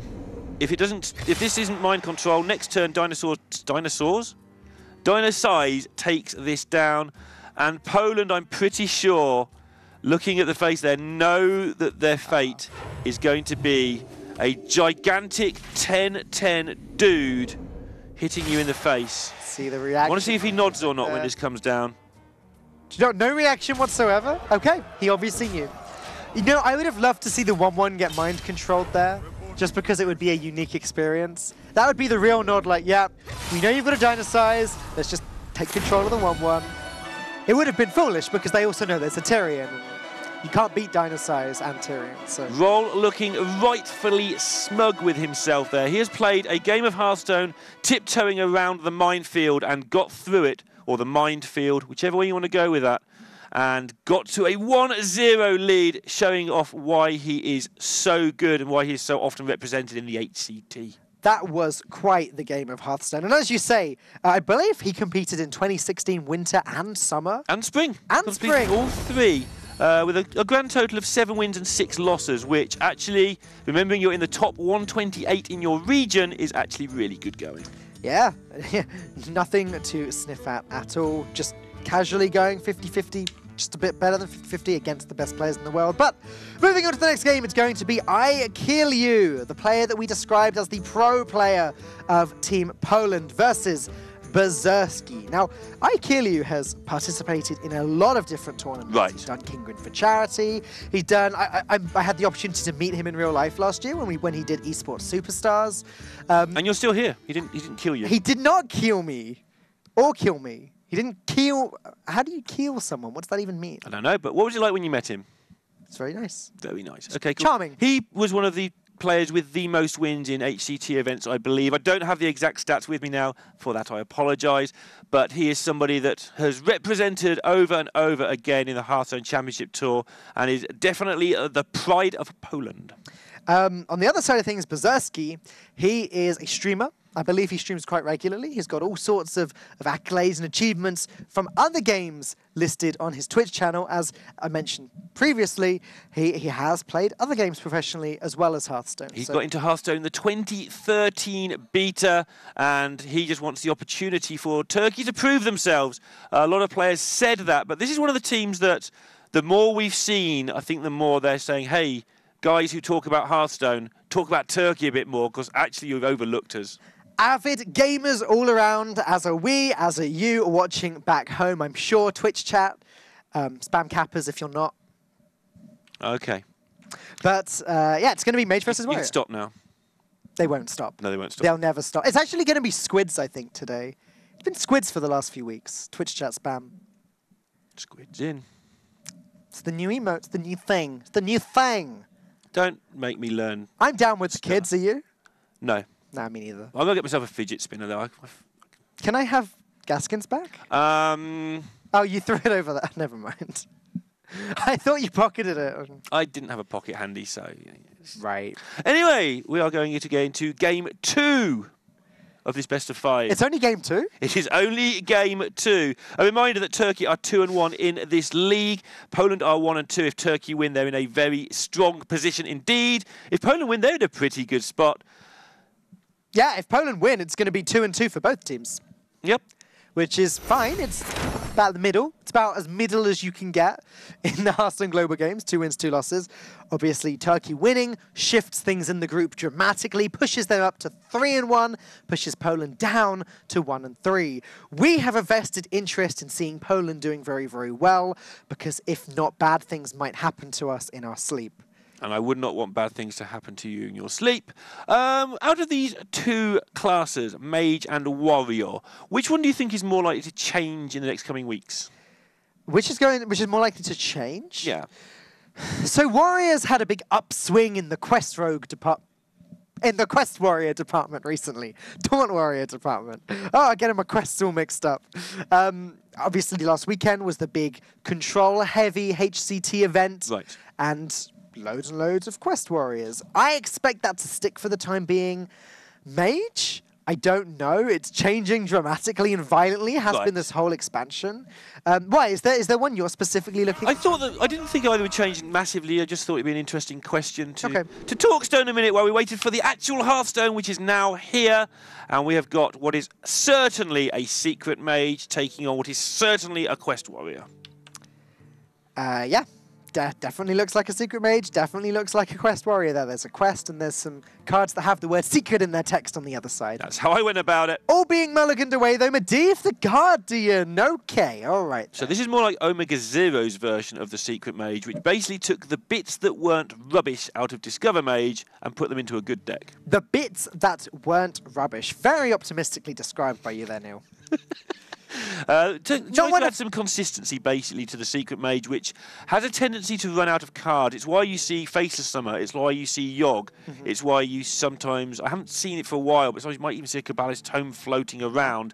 Medivh, another card that just, they need to draw cards, but they don't want to mess up all of the synergy in the early game, and so everybody's struggling to find these 2 or 3 cards that keep the pain coming. All right, let's start the game then. Turkey, I imagine you're going to go ahead and drop the quest. Question for you, Neil. Why did they keep it? Because they wanted to. They have no idea what they're up against, of course. If they're against Freeze Mage, then having a rack shot's pretty good. If they're against Discover Mage, it's fine. They're not going to get beaten down early most of the time. I think it's okay to keep. Okay. Personally speaking, I've been throwing it when I've been playing Quest Warrior most of the time, but hopefully Berserky here is going to prove me wrong in doing so. They are the pro players. They have been practicing hard for this tournament each week. I'm going to go ahead and trust his judgment. Yeah, I'm not sure. I mean, I haven't played enough Taunt Warrior to know if you keep it in this particular matchup. I think you probably keep it if it's the other 2 matchups. Okay. I don't know. There's a bit of a debate, isn't there, about the Discover Mage? The argument is that, especially against Freeze Mage, yeah, this argument was more relevant before Discover Mage appeared. Yeah. You can just keep gaining armor, and you just don't need the Ragnar's hero power. Sure, okay. Oh, we are going back away. That is a very good point, actually. Little bit trickier against Discover Mage because they get their minion presence. You can make the same argument. They do run out of burn eventually, but you also have to deal with their minions somehow, in which case, yeah, the hero power can be very handy. Sure. Armor Smith, though, going to be good at dealing with the with a lot of burn damage anyway. So you could argue that because he's got the Armor Smith, he decided keeping the quest was right because he can out-heal using that. Yeah, that is a good point. The modern-day Freeze Mage just can't... You know, it was always a bad matchup anyway, and then they turned it into an okay matchup with Evolved Kobolds, and then it became a good matchup for a short time. But yeah, just pressing that button against it, you are right, does do a lot of work. Okay. It's going to be time to armor up there from Turkey, biding their time. Have we mentioned the Yogg in the room? No, I mentioned it in opposition to Medivh as a card you might play instead as another card engine, but no, alongside Medivh, this deck is built to have more than one way of winning. It's built to go short, it's built to beat you down really quickly, it's also built to have a bit of a late game. What an interesting take on the deck. Ice Barrier as well. Kirin Tor Mage is just such a strong card, really. The tempo that you can get from it, the fact that it's got 4 attack and 3 health, it's a decently statted 3-drop, especially good against Priest. It makes sense. It looks to me like it's just, well, I was going to say just a Discover Mage that runs some secret cards, but then Discover Mage doesn't typically run Yogg either. Right, I do think this is basically Omega Zero's like hybrid deck. And yeah, the Pyros kind of confirms that as well. It is definitely a secret mage primarily. And again, Pyros, another card that is built or put into these decks to get that extra bit of card advantage again. When you first try to build this deck, you'll find you run out of cards on like turn 4. Yeah. And then you take out the lackeys and such like, and then you run out of cards on turn 5. And then you put in a load of card draw, and you realise you don't run out of cards at all, but your deck is awful. And slowly but surely, people are finding the cards that make sure to put more cards back in your hand. Poland opting to play the Ice Barrier for free there rather than the Counterspell. Looks like they're going to try and be a little bit sneaky with this Counterspell. Firstly, Berserky's going to have to play around it now, which means they might waste a spell they don't want to play. Secondly, the Counterspell is more likely to hit a valuable target later when Berserky's used more of the spells up. Yeah, really tricky to know exactly how to play around Seekers because of that guessing game. Against an intelligent opponent makes it very difficult. There's a way to work out what it should be, but they know you can work out what it should be and they can play accordingly. So Ali Armorsmith feels all but unplayable now for Turkey unless they like the idea of giving their opponent an Ali Armorsmith. For all they know, there is a mirror entity waiting to spring from that trap. Yeah, it means they might well see the Armorsmith played here. The deck has already given away the fact that it is a secret with that Kirin torso. The likely secrets have gone up, and therefore the amount you have to play round stuff also goes up, and I think we are going to see a normal Armor Smith played here, after they've tested for some other stuff. Right. Yeah. Normal secret that Turkey would expect, though, would be Ice Block, Mirror Entity, Counterspell. Right. One they would not expect is actually Ice Barrier, which is what it is. Yeah, Ice Barrier, which is one they may just test for out of habit, but they're not going to expect it to be that. As you say, regular Ali Armor Smith going to come down and test. Turkey hoping he can use it to gain some armor as well. Going to trade in the Hatchling to the Medivh's Valet, armor up a bunch. Well, not a bunch, armor up once. No one's a bunch. Okay. 1-1-1. And just hitting that armor up button, and this looks like it's going to be a fantastic turn for Poland. They've got such a wealth of options available to them. Medivh's Valet, not bad. Glyph, Pyros, Hero Power itself, all looking like great plays for Aikiliu here. Gonna go ahead, dispose of that Armor Smith, reduce the total amount of additional health that the Warrior can come up with. Right, and they had to play the Valet on this turn because they wanted to make sure it's used while that secret is on the board. Imagine clean up the board nicely. Whoa! I would like to see this dirty route played here. It could pull out a Yogg or pull out a Medivh the Guardian. Either way, I think Berserski would be very surprised with what he saw. Yeah, I mean, they can expect Yogg, they can expect Medivh, they can't expect both so much, although, you know, as those cards do exist, it's possible they coexist in a lot of decks as well now. A little bit too risky that turn, though, as I don't think he's played around Counterspell just yet, so can't exactly pull out something big if they don't have the tools to deal with it. Crystal Runner or Water Yeah. Elemental, any of those mid-range things would just be a disaster there. Mirror Entity picked up by Aikiliu, so he's running Ice Barrier, Counterspell, Mirror Entity, and, well, I expect Ice Block, but who knows? Wouldn't even surprise me if there's a Spellbender lurking in this deck. I have seen a deck, I think it was Hunter Ace, who took 4 different secrets and a whole bunch of weirdness to prelims a couple of weeks ago, so, to playoffs, sorry. Yeah. And wouldn't be at all surprised to see a Spellbender as well.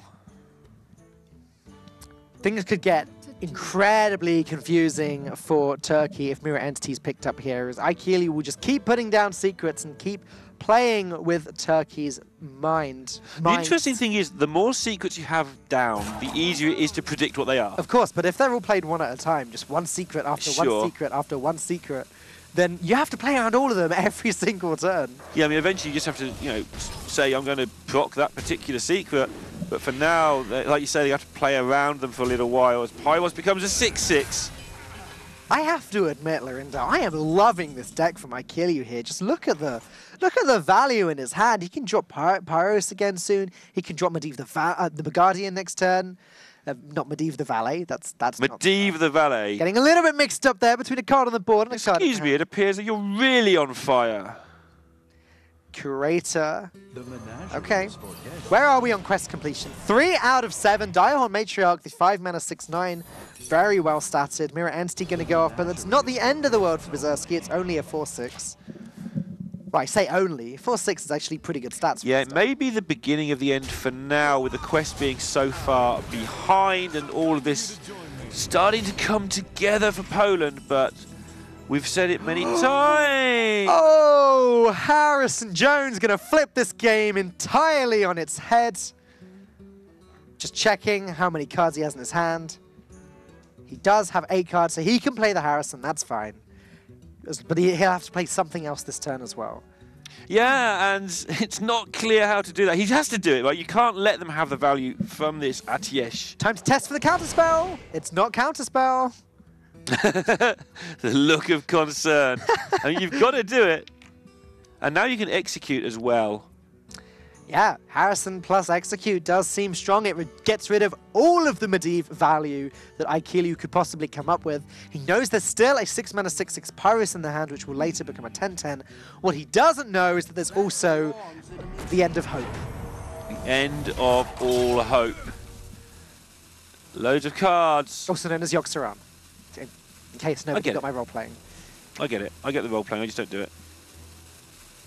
And he's actually going... Okay. Saving back the execute. Realising he's on 32. There's no immediate problem. So why not keep it for something even more important? I'm not sure what's going to be more important, but he's keeping it anyway. We have seen time and again in this tournament that teams that are willing to be very, very greedy tend to be rewarded for that. And this is indeed very, very greedy. Yeah, this deck is... It's funny because Secret Mage is kind of thought of as a tempo or even an aggressive mage deck, but I don't think it would be accurate to call this deck aggressive at all. We have many. No, I mean, it's got that aggressive possibilities at the start. If you just go turn 1 Mana Worm, turn 2 Coin Kirin Tor counterspell, you win the game. I'm sure I just saw Berserski let out a sigh when he saw that next secret come down. It's so irritating, isn't it? It's like, I've just played around all this. And also this Pyros is becoming a problem. The 10-10 can be played next turn, and that's probably why he kept back the execute. Yeah. Yeah. Again, there's no playing around Yogg-Saron. I would be lying through my teeth if I said I had any idea how many spells Aikeliu had played this game, but... I think it's 11. I have no idea, but you looked at me as if I did, and that's all I'm worried about. Okay. Haven't got a clue. If it's 11, then... Just for that moment, you thought I was like some sort of godlike player. I did. No, I've just ruined it. I thought you were Cthulhu. Okay. I am an old god. I'm just not the god half. Very good. Right, so Turkey have now got to convert, because they're still on 3 out of 7 on the quest. They've now got to convert all of this value they've generated, and the fact they've still got a great health total. They've got to convert this into a win. We'll forget about Yogg. We'll write that off. It goes without saying. We can say it every turn. Blah, blah, blah. Build up Yogg, play Yogg, blah, kill things. Right? Well, we're saying that every turn. I Just mean, take that as given. Cards that are good to build up the Yogg. Primordial Glyph is up there. Let's play the Glyph rotation game. No, yeah. No, not going to go through and grab lots of Primordial Glyphs. That's fine. Greater Arcane Missiles and Fireball, both looking pretty hot here. I'll see what you did there. Well, the Greater Arcane Missiles doesn't look hot per se, but arcane-y. Yeah? I think they look quite cold, really. I don't even know. Just naming temperatures, really. Quite mild. Quite Kelvin. A little bit of centigrade going on. Yeah. Wow. High centigrade, low centigrade, centipede. I don't know. What? What's even happening to me? I'm getting memes by Dan. Oh my goodness. Greater Arcane Missile's going to do its thing. Clear the board. Yeah, clear the board. And Cabal Courier could just pick up more value for Aikeliu next turn. Yeah, the value train is starting to come to an end, though. It's getting a little bit derailed. Keeping these executes for Turkey was a really good decision all that time ago. The Medivh they didn't deal with has gone, and they still have plenty of ways to deal with everything else. And they are just sneaking into a lead here. They're on a plenty good enough health total, and they have plenty of ways of dealing with problems. They've got no activator, I guess, for those executes is one issue. Bloodhoof, Brave. 5 out of 7, giving his opponent a 2-6. Not the end of the world. I guess he'd rather give his opponent this Taunt Minion than card draw, because he can see the mage is running out of stuff. He knows one of the cards is Pyros. He has no idea what the other 2 cards are. Right, although he knows that Yogg-Saron's been there since the start of the game, I think maybe turn 2. Could easily be a Pyroblast though, right? So it could be a Pyroblast, but he knows that it's a late game card. Oh! Pyros seems like such a good pickup here. Is the answer Shadow Word Pain though? Oh man. It's going to take some time to work this one out. The Pyros, if they think the game can go long enough, will win them the game in some circumstances. Well, sort of. Long, but not too long. Right. But the Shadow Word Pain can start some immediate beatdown. Turkey are only on that 19. But they are starting to armor up, and that would be bad if it got out of control. Really tricky choice. Requires a lot of future vision here for Poland. Oh, man. Pyros, though. What to do? Just look at how the Pyros in his hand has done so far this game. That card has almost carried to a point. The fact that you can play it 3 times. Right, it's not carried so much as they would be dead if they hadn't had it. Right. So I guess that's kind of carried. The amount of value it can pick up over time, though, Aikeliu decides it's too risky, gonna have to just deal with this Bloodhoof Brave and start smacking the face. Yeah, they think they can get it done here and now. They might be right. There's no real way of gaining any armor left that we can see going on. But this one execute is going to be a start. Stonehill Defender, another massive pickup, and the quest is going to get completed if Turkey want it to be completed. Yep, we're 5 out of 7. Stonehill Defender plus Tar Creeper will do the thing, and even allow Berserksky to drop the Sulfuras if he wants to do this turn. What it won't allow him to do is play the hero power as well.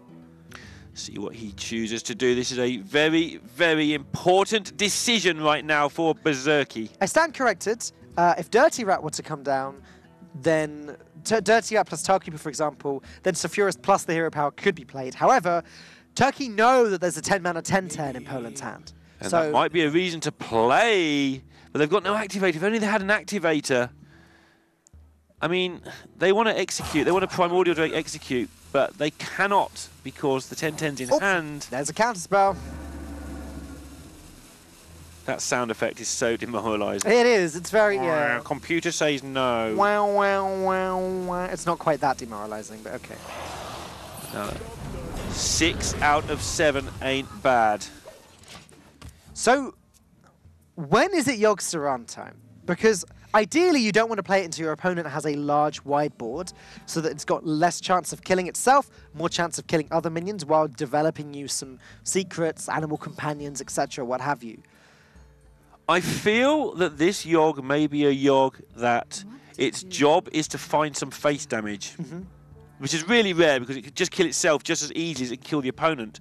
But this Yogg doesn't feel like it's right if you play it now. You've still got ongoing threats. Next turn, you've got Sorcerer's Apprentice plus your top card of your library, which could be Arcane Intellect or another glyph, I think. I think so there's no hurry to play this Yogg. What's the plus of playing the Yogg now? It blows up your board and kills itself. Like, that's not a plus. its job really is to cast Call of the Wild a couple of times. Yeah. Cast Call of the Wild, cast some secrets. Maybe draw a card or two. Maybe play some Mind Blasts. A few Mind Blasts. You're so much more optimistic than me, but yeah. Well, it's going to that's be a card news, that at least is used for... Well, I don't know. I was pretty optimistic in that last cast with Dan earlier. Congratulations. For one game. Pyros looks beautiful in gold, just has to be said very, very quickly. I do prefer the 6-mana 6/6 version, but this is very nice too. Yeah, I like it. I like a lot of gold cards, but I like it. Not as good as Target Dummy, but nothing is. Okay.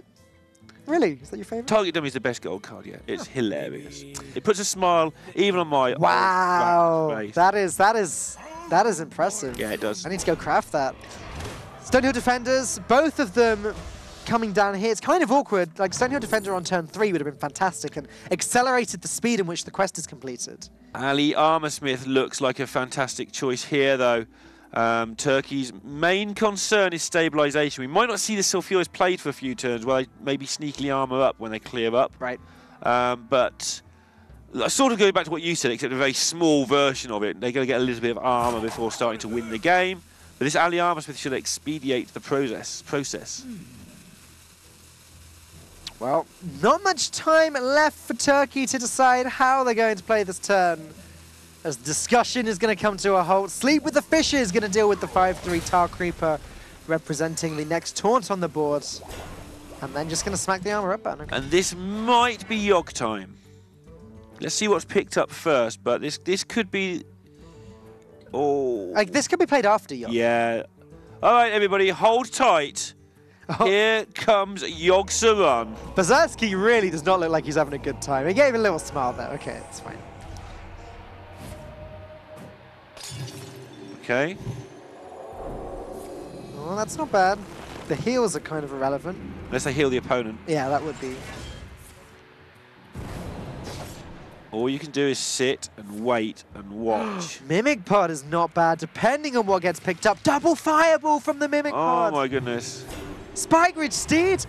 What is going on right now? Yogg Saron is going on, and so are you. Look at Ikelia's laughter right now. Oh my goodness, okay. He seems pretty happy with that slightly interesting outcome. To sum up, 4 cards drawn, one of them a copy of a Fireball, so an extra copy of Fireball generated. Spike Ridge Steed played on Pyros, which means it's going to summon a Staggadon when it dies.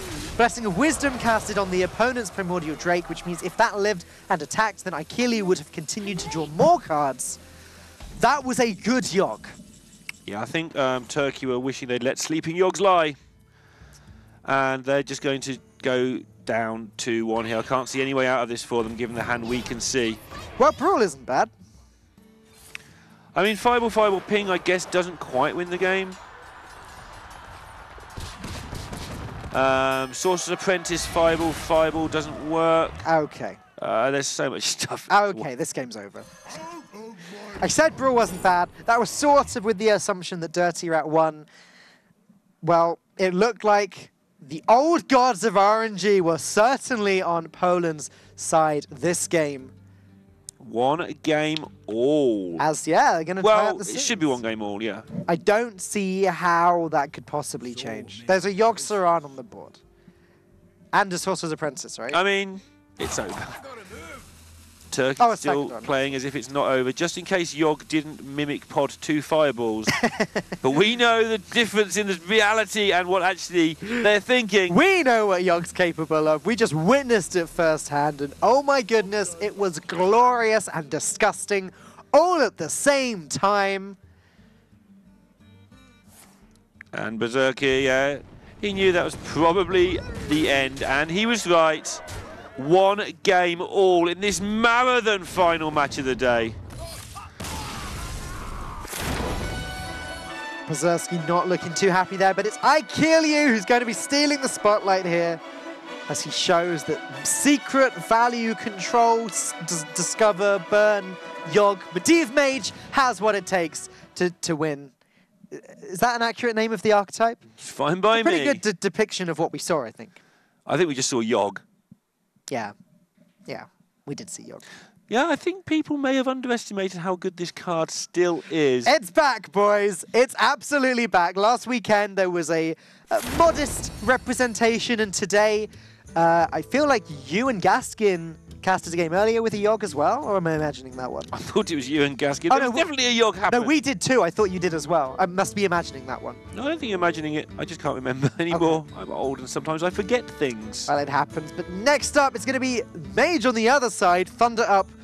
I'm definitely not expecting a similar Mage to the one that we just saw. I think it's going to be more mainstream, more standard. I don't think, I mean, if you take out the Medivh from that other deck, that's pretty close to standard, to be fair.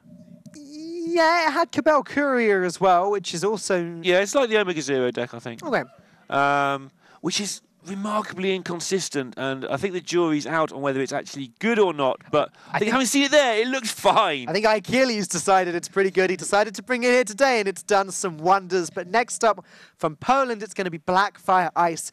This guy is the super mega popular streamer of the group. We, I think, together on Kingwin have casted some tournaments that he's played with his teammate, Aikiliu, who we just saw play. Yep. You know, he's a big popular streamer, but that's not to say he's no good at Hearthstone. And they've chosen to put the Warlock with the Paladin, and the Paladin's being played, obviously. Put the class that everyone thinks you're not going to play with the class that everyone knows you are, although, as we said earlier, a little bit of Paladin light today. And they're going to be coming up against any given Mage.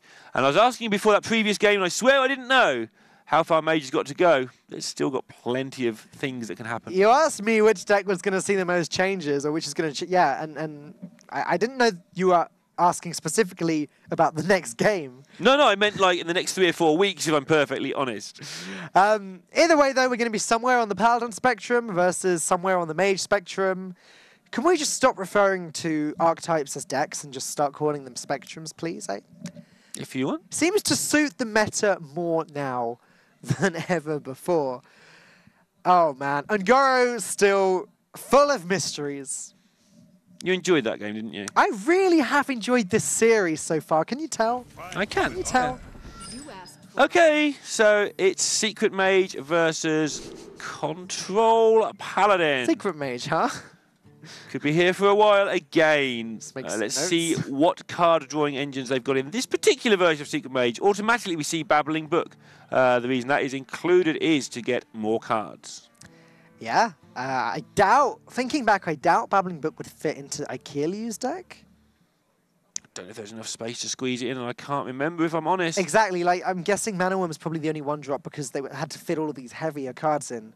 Interested in this mulligan. I think you keep the Kirin Tor, and that means that the Babbling Book's a little bit more 50-50. Oh. But Finance Portal number 2 returns to the hand. Yep.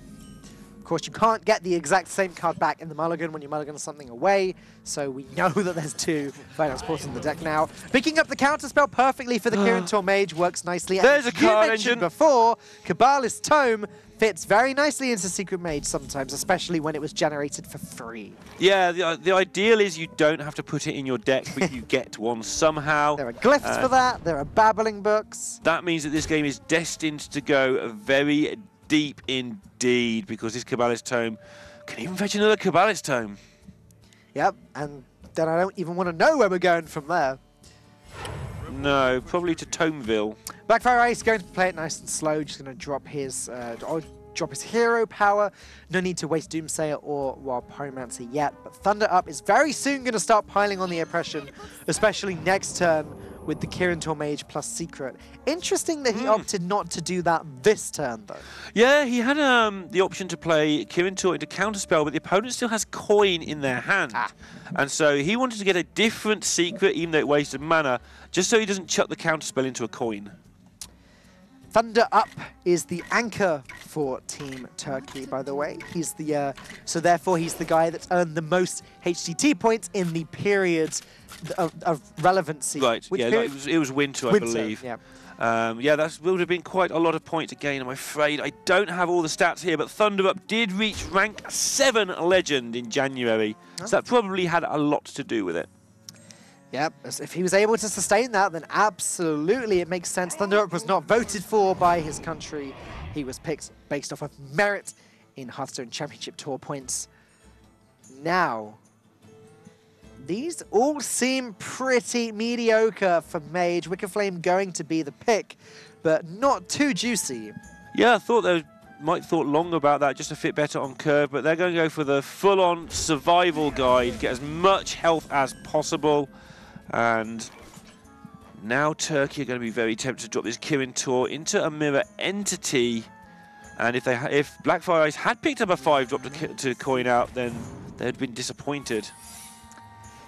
Yeah, Blackfire Ice is going to be keen to play the coin this turn just to test for the counterspell, as you referenced earlier. Do you bump into this or don't you? You give it Wind Fury, but you can threaten to kill it. The downside being, if you bump into this now, next turn, the Stonehill Defender can run into your Kirin Tor, they can play Consecration, and you have no board left. The upside would be, if you did it, you might make them burn their coin because you'd be representing Counterspell. Well, opted not to. I think it's the right thing not to. True Silver Champion pickup, going to be the second one in Blackfire Ice's hand.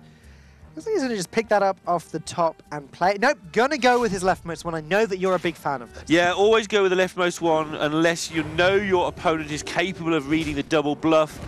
Cards gather on the left-hand side of your hand, and so your opponents have bigger reads on those than cards that have just come off the top. So there's a little bit of disguise value there. Right. Mana Worm pickup. Kabbalist Tome does seem kind of safe this turn, though.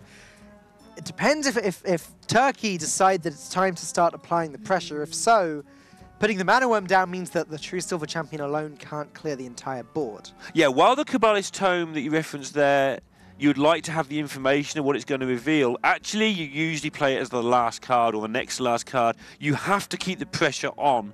If the Paladin starts to stabilize, it will beat you. And so, as the Mage, I think you just need to play... You can play without fear. You can play your Mana Worm, Frostbolt, Ping, get rid of this, go into face. Little bit of wasted damage, little bit of wasted cards. But you've got the Kabbalist Tome to restock. We might just see Mana Worm, Arcane Intellect. That's another possibility. Or Mana Worm Counterspell, even. They've still got a coin. That's the... Oh, yeah, of course. Until that coin's gone, I think they've set out their store. They're not playing the Counterspell. I'm completely blindsided by the coin, apparently. You're right. Turkey playing this very well, just by not allowing that terrible play that I keep falling for to happen. It's easily done. That being said, with 1 mana secrets being added to Blackfire Ice's hand, it's going to be very difficult to time that counterspell right. Yeah, definitely really awkward in this matchup to get the counterspell to get any use at all, but that's what makes the good players good. If they can find a way to disrupt at the right time, they'll be in a good spot. Okay, there you go. Using Thunder Up's Doomsayer against him. There we go. Going to blow up his own board. It means that Poland are not going to get the initiative from this Doomsayer, but it also means the board gets cleared. Yeah, Turkey completely out of threats next turn unless they pick up a minion as well. And so it's going to be difficult for them. This might be a turn they could balance tone, but I think we'll still see the Arcane Intellect to try and pick up a minion to put on the board. Arcanologist, not a bad draw at all. Arcanologist plus Arcane Intellect is... Or Arcanologist plus the secret that you get. Oh yeah, plus the secret that you get, of course. Not plus Counterspell, because, Lorinda, there's still a coin in Blackfire Ace. Oh my goodness, I hadn't seen that. Hadn't seen it? I've No. fallen straight into that trap. It's a good Thank job you for pointing that out. It's a good job that I'm here to help you. I've got you. One of us definitely has to be here to catch my back. Thank you very much. No Appreciate problem. that very much. All good. So yeah, Great, gets the other Arcanologist. counter spell. Hey! All right, Arcane Intellect going to have to be the play here then, unless Thunder Up decides to just waste the counterspell, which he's not going to. At the very least, counterspell could proc the Medivh's Valet very soon. We've been talking all day about the other tech choices for mid-range minions. I've mentioned Water Elemental so many times that people are probably sick of it. Here's a Water Elemental. I personally think Water Elemental is very strong at the moment for the same reason that the Blood Cell, the Blood Cell 1-mana card is that destroys a weapon, because there's a lot of weapons in the meta at the moment, so weapon removal is good, and Water Elemental sort of serves as weapon removal, just temporary weapon. The only dodgy thing with Water Elemental, and it's actually my choice as at least a one-of as well, is it interrupts your Cabal Crystal Runner person, which is a 5/5 for 4 a lot of the time. So you don't really want more than one Water Elemental, or you get this handful of 4 drops effectively, and then you start wasting mana, which is definitely not what Tempo Mage is about. Okay. Poland with a modest board up. Considering dropping Repentance there, wouldn't be too bad actually. It would block Cabal Crystal Runner, it would block Water Elemental. This is a bit of a nightmare now for Turkey. Note how Poland are just keeping this coin on purpose at this point. Time up. Can't wait with both counterspells for any longer. Gonna need to use it to proc the Medivh's Valet and get rid of that Wicked Flame. There is a second. There's a spare counterspell, so it's not the end of the world. Also, if you're going to stop the coin, which Blackfire Ice has set out his stall to say, look, I am going to put the coin into your counterspell when the time is right. Turn 7 is the right turn to do it. Paladin's turn 8 is the most destructive turn of the game, so get rid of that coin, and at least, if you're going to get some tiny bit of value out of stopping the coin, at least do it on turn 7. Right. So instead, big minion going to play around the Firelands portal.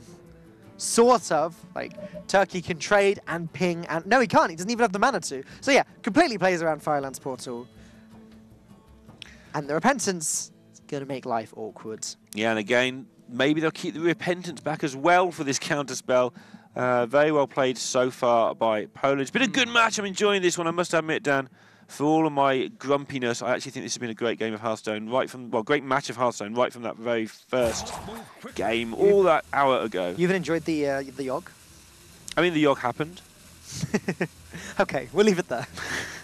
They set it up well, they kept on to it for a long time. If Yogg does its thing, Yogg does its thing. Yeah.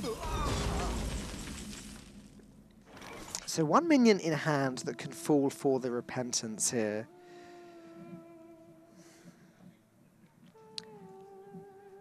All of these turns have been so hard for Thunder Up. There's never been anything too obvious. Right. The counterspells have been awkward to play. The Medivh's Valet required him to waste the counterspell. He's just going to have to keep drawing. I think this means he's going to play the counterspell after he plays the Intellect. I think he's not going to play the Water Ellie, and that he's going to start generating minions with Firelands portals starting next turn. Face the Summoner.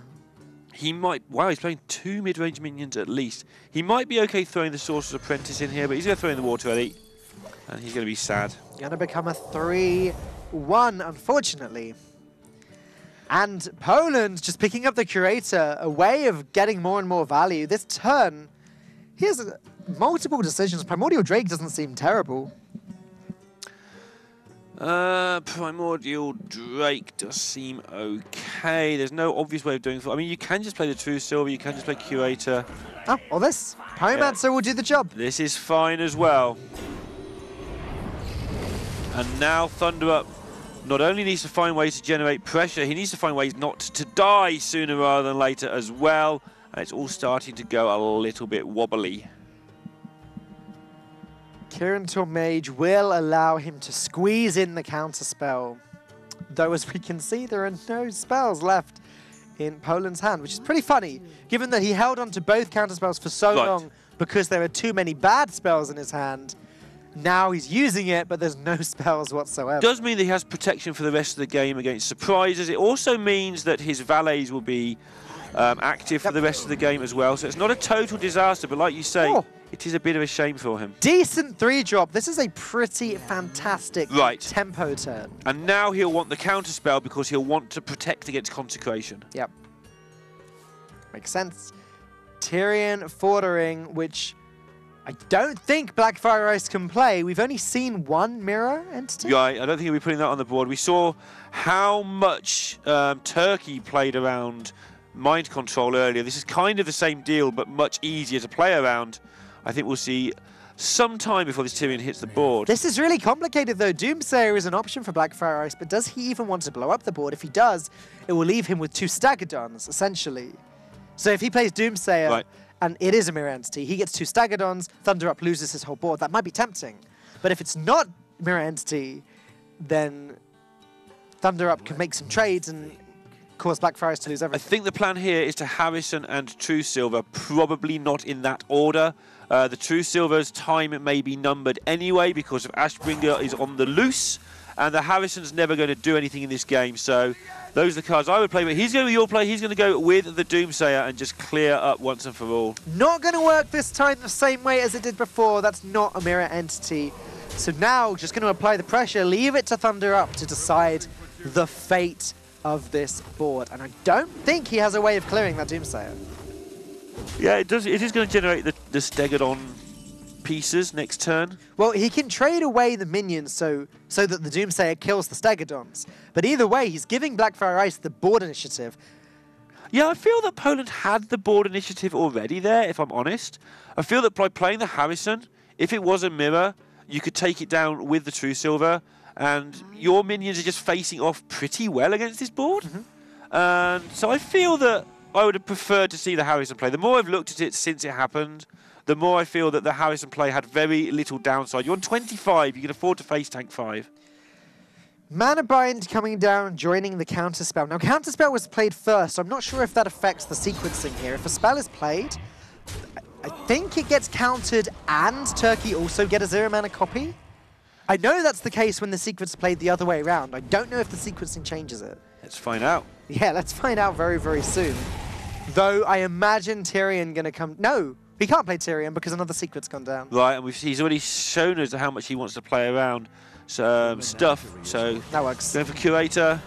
Curator obviously faces off nicely against itself. Ah. Well, this is going to be disappointing for Thunder Up, as he's going to see a secret cancelled and copied, probably. But we're learning this along with you at home, got to admit.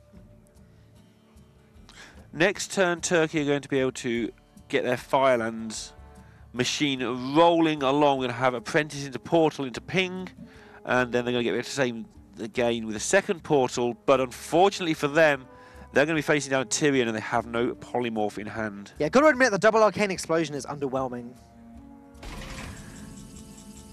Oh, a secret not being played, that's interesting. Okay, they can build a better board now they've picked up the Valet. They can play the Apprentice into the Firelands, and instead of pinging if they want, because they need this tempo, they can just play the Medivh's Valet, wasting a bit of damage and value, but honestly, I don't think they win a damagey, value-y game here. I like it. Firelands also gives approximately a 1 in 6 chance to summon a Taunt minion. So, with only 12 health, that's certainly a consideration for Turkey here. Yeah, very much so. Let's see what they get from this. Plenty of good things they can get. Yep, there we go. 1 in 6 actually is not that low a percentage, so you'll find the Taunt minions pop out from this thing quite often. Yeah, and this is one of the better ones as well, I believe. So 3/6, and you get another Taunt later in a deck that urgently needs long-term sustain. It's good in a game that seems as though it's heading towards fatigue, which this, like multiple of the games this series so far, might actually be doing.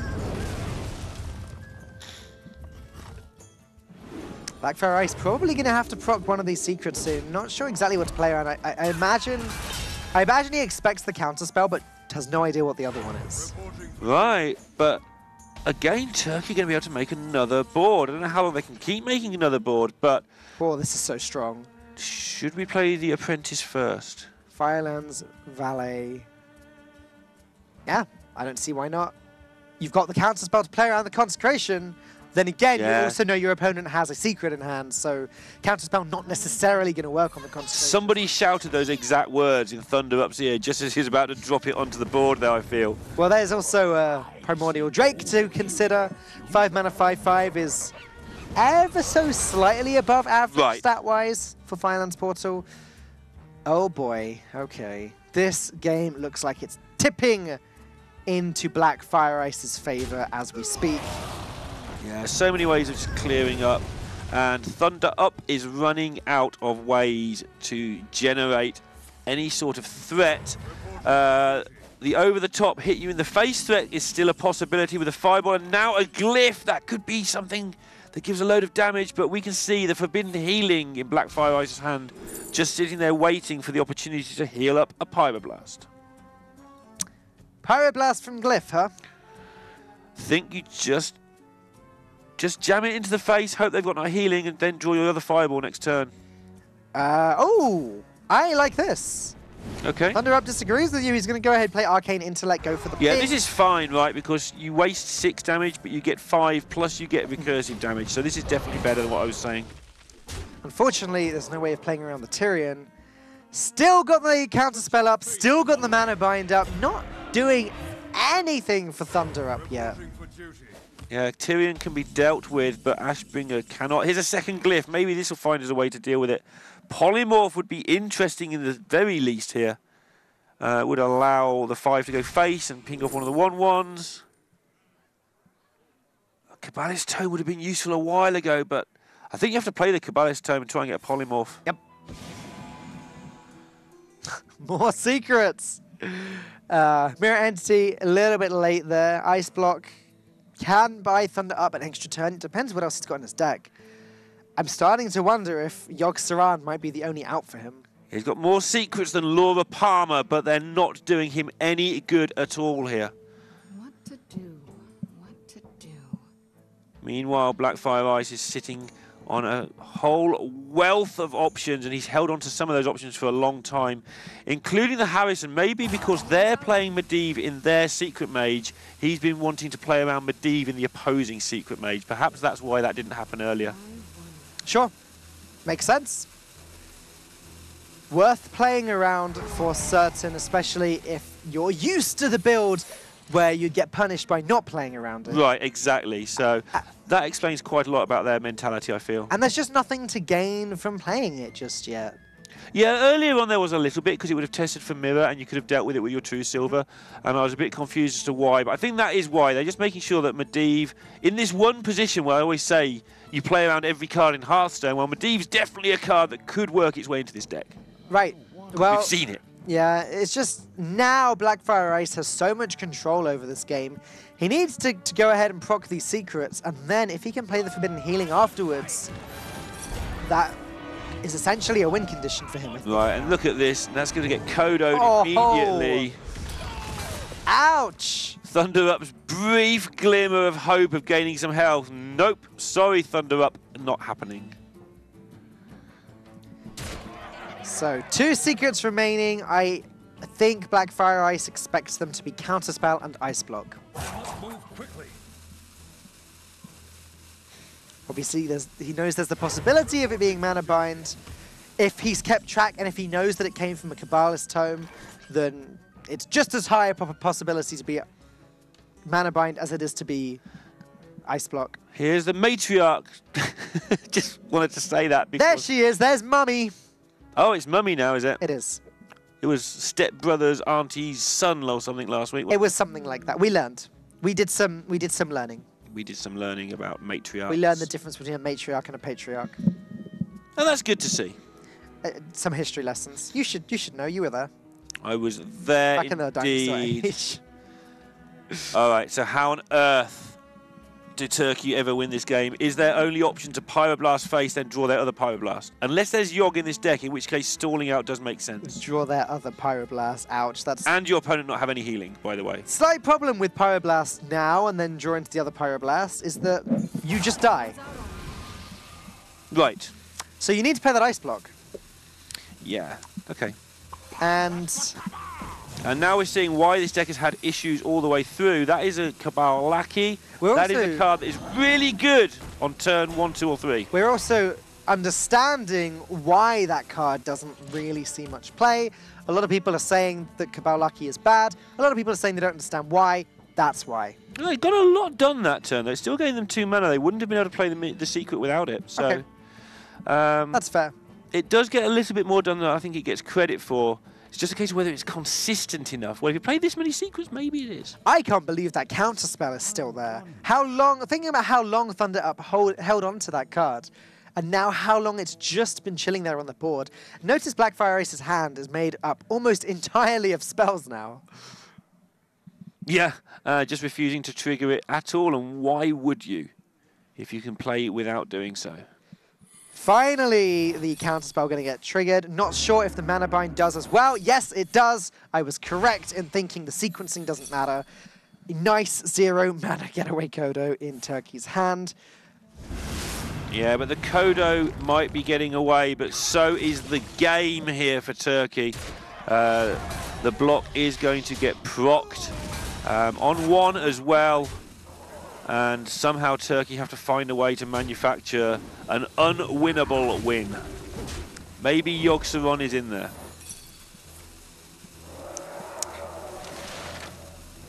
Right. And even then, it probably just kills them. There's actually no secret on the board. There we go. Just to avoid any confusion there, I noticed the graphic was still up. There's no secret on the board.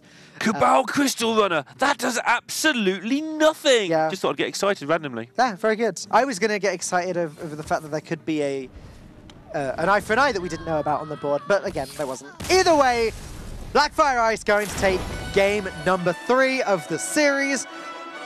Once again, showing that they've kind of got mastery over the mage archetype here, the secret mage archetype. Aikeliu able to win as the mage, Blackfire Ice able to win against the mage. Poland taking it to match point. They are 2-1 ahead, and I've called it a grind fest, but really this match has been going on for some time. And the remaining picks, the next game is Rogue and Shaman versus Priest and Shaman. If that's Shaman versus Shaman, that might take a little while as well. We're in for the long haul here, ladies and gentlemen of the Twitch chat. So I'm ready for the Shaman Mirror. Let's go. And no, it's actually both players have decided this series has been going on for too long. We're not playing Shaman. Going to play Rogue against Priest. We have seen very little Rogue at all, if any, today. I don't remember any, but that was one of the very first match of the day, actually, played by Insane for Croatia. Yeah, right. Way back when, the start of today. All of those games ago, many, many games ago. Feels like a long time for me. It must just feel like a few minutes ago for you. Exactly. When you get to my age, nothing matters anymore. How many times have you done that one? We should probably stop. Okay, so You started it. Rogue seems to be falling out of favour slowly but surely in this tournament. I think it's interesting because we're seeing more control played. I'm surprised the Rogue, especially the Quest Rogue, hasn't snuck back into play more. And Priest, anything goes today. We've seen all sorts of Priests played so far. Have we seen a Quest Rogue today? We've definitely seen a Miracle Rogue. I don't recall if we saw a Quest Rogue or not. I think the first game of the day was a Quest Rogue. Okay. I think so. Okay, sure. Well, in that case, we've seen one of each. So it's definitely not being It was a Quest Rogue. It beat Paladin early on. Beat Control Paladin. So it's not been Quest Rogues by a landslide. In fact, it's funny that we've seen so few Rogues overall. Right. As you say, we seem to have found ourselves in more of a control-y meta. It only makes sense to me now that MKR has decided to take the Rogue. Yeah, and against the Priest, it will be an interesting matchup indeed. Depends what the Priest is in a big way. Depends on what the Rogue is as well, because I'd say Sure. that... So Miracle Rogue is going to be favoured against the Silence Priest just because of the fact that it's got cards like Saps, Valspine Slayers, etc. Whereas Silence Priest, I think, is favoured against the Quest Rogue, maybe? Just because it can get to its win condition a little bit faster. I think we were having a fierce discussion about this, you, me, and Gaskin, earlier on today. We weren't entirely sure. Then Dragon Priest? Maybe? Have you still not cast one? No, I've not. Not one? I spent a full weekend, not last weekend, but the weekend before, a full weekend playing Dragon Priest because we'd seen so many of it before then. I wanted to be prepared. That'll teach you to play Dragon Priest on ladder. But maybe, just maybe, we can put you out of your misery. With the decks. Can we cut to the game, please? Actually, no, don't. Leave the camera on me. Just, yes, just for the time being, leave the camera on. Anyway. We've seen Miracle Priest today, though. We've seen Miracle Priest, we've seen Silence Priest, and we have seen... You've seen Dragon Priest. And there has been a Dragon Priest sighted, I believe. You have seen Dragon Priest. I have not seen Dragon Priest. Miracle Priest was the series, wasn't it? Yeah, it was game right at the one, start of this series. It was 2 tech, so I think it would be kind of strange if we end up seeing a slow, grindy Miracle Priest from both players.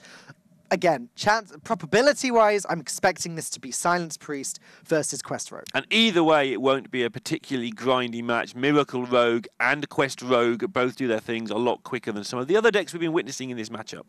Gotta admit, ever since ever since Conceal rotated out, Miracle Rogue has actually become one of my favorite decks to play in Hearthstone. I recall you saying something similar? Well, you said that the other night, and I said, I like playing it, but I hate playing against it. Right. So that's usually a sign of a powerful deck, when you like to sit there and go, look at all these things I can do, but it's not so much fun when it's done to you, really. I just think the additions of cards like Hallucination have made the deck very interesting, very different, although I see out of the corner of my eye that this does not look like a Miracle Rogue. Okay. I'm guessing it's going to pop up on the screen in just a moment. There we go. Oh. And it's going to be the Silence Rogue versus the Quest Rogue, as predicted before. MKR versus Stop It Blizz. Right, so this is a race, pure and simple, assuming this is a Silence Priest, and there's a bit of a clue on the screen there. Hey, MKR, how you doing, man? Good to see you. And this is just a race. It's going to be who can assemble the pieces the quickest. There's a little interaction, obviously. If Poland have ways of freezing, that will help them a little. But Turkey will be flat out trying to just make a 32-32 and hit you with it as quickly as possible. I don't have anything to add. It's a game of playing as fast as possible. Not playing turns as fast as possible, but playing the board as fast as possible. And Stop It Blizz, completely aware of that, going to go ahead and coin out his Ancient Watcher now. Next turn, he can silence it and already start smacking the face for 4. Yeah, he has that Shadow Visions in hand as well, and you will keep that until you know what you need. And that might not be long. They've already got an Inner Fire in hand, and so knowing what they need may not be that far off. Getting the silence out of the way avoids any unfortunate accidents where you make your minion bigger and then silence it, which you're not well versed in the deck. Right. It's been known to happen to players. Tough question, though. Does Stop It Blizz have to trade with this 1-1 to prevent a Shadow Step? Or No, absolutely not. I think he silences his minion. I think he might just drop both Northshire Clerics and go face. One reason to trade would be so you can heal, but I think you just put 4 into the face. If you do want to trade, I'm not going to complain about it, but I just hit face personally. He's going to go with the trade, play it slightly safe, just try and do everything he can to prevent the Rogue from reaching its win condition.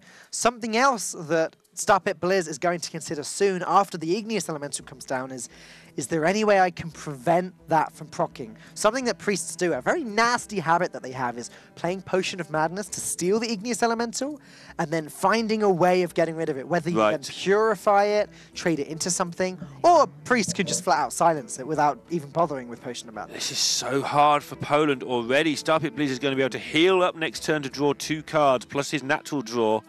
If any of those cards are Divine Spirit, he's on the way to winning this game on an incredible pace.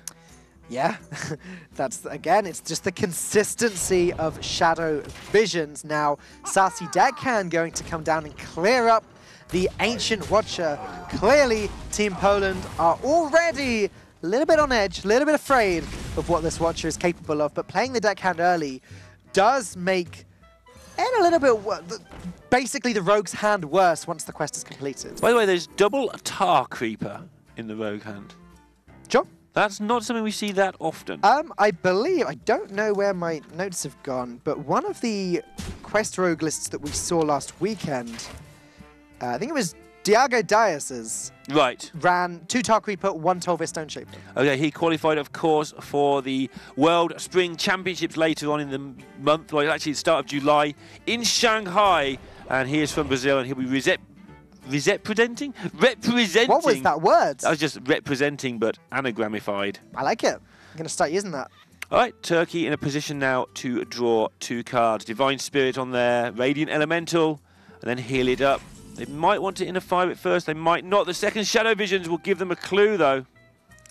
Ooh, oh man, the potential for Stapit Blizz here is huge.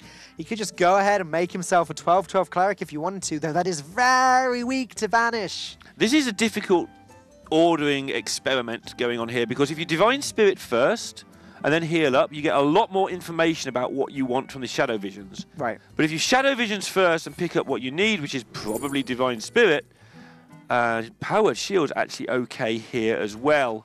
It's almost as good as Divine Spirit, Right. isn't it? With the additional effect of getting the extra card Right. draw, which does just about make it better. Sure, you lose 2 health in the end when you double it the second time, and 2 attack if you then play the inner fire, but you gain the card draw, which definitely makes up for it. If you double it first before attacking and healing, you do end up with more health on it to inner fire next turn.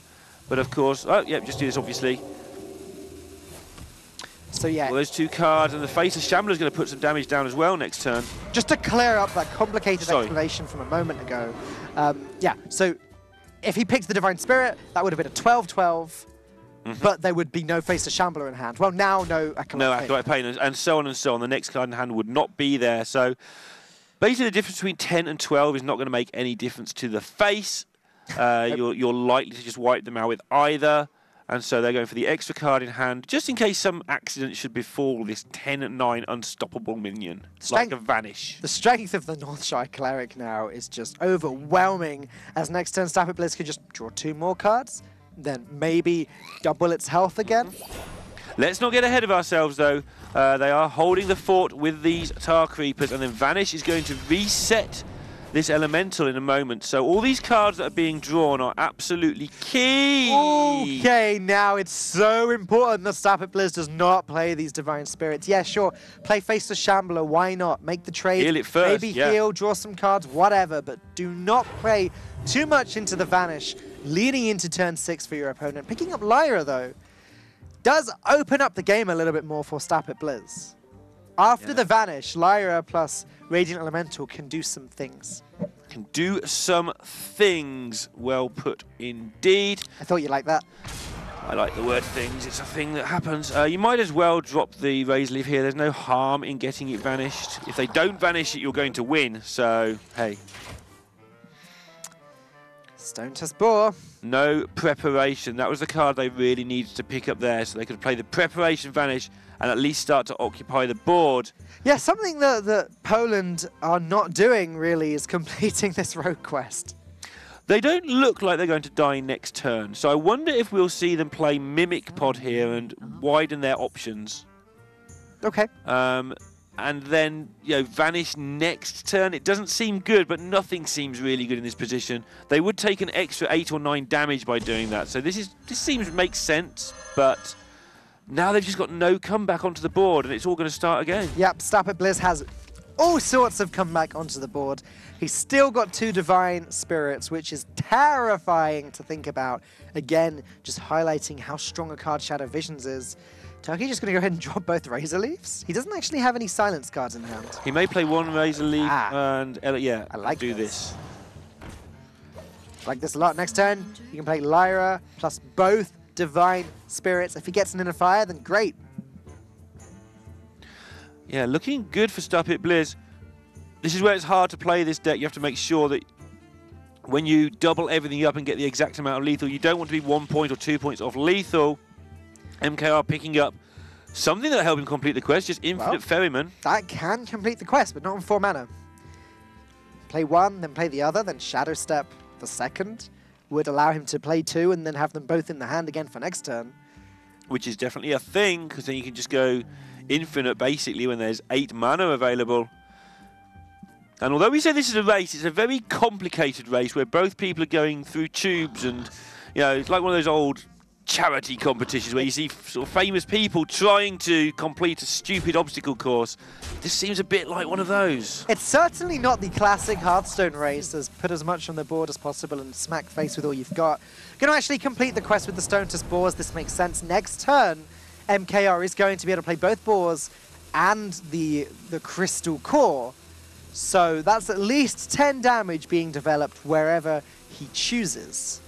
Right, that's going to be quite a bit of damage, but obviously the low hand size does mean that, unlike usual, they're not going to win necessarily very quickly after completing the quest. There's a lot of play in this still for Turkey. Looks like Lyra not coming down this turn. Yeah, they're going to go full Northshire here instead and draw themselves a bunch of cards. Should never go full Northshire. All right, handful of cards. You know, I think Stop It Blizz going full Northshire has actually paid off very nicely. This is the second time this game he's been able to go full Northshire. No cards milled yet, just a very nice looking board state and very juicy hand. Yeah, at some point if he wants it, he's got a 432 taunt. All right. That stops 5/5s for a while. It will do, yeah. Especially if you get a Holy Nova or Dragonfire Potion from your Lyra in the process. The only thing that doesn't stop is Vanish. There's high potential for the Rogue to have a second one. I think it's something that he has to consider playing around. I'm going to just go ahead and put a 4/8 with Taunt down by the looks of things. Seems to be enough. It's going to eat up the 10 damage and... And it sort of threatens lethal as well. Yeah. If you go Lyra, Divine Shield, and then pick up the Inner Fire, it is a way of just having a chance to win the game, as well as stopping any roguey silliness that's going to happen.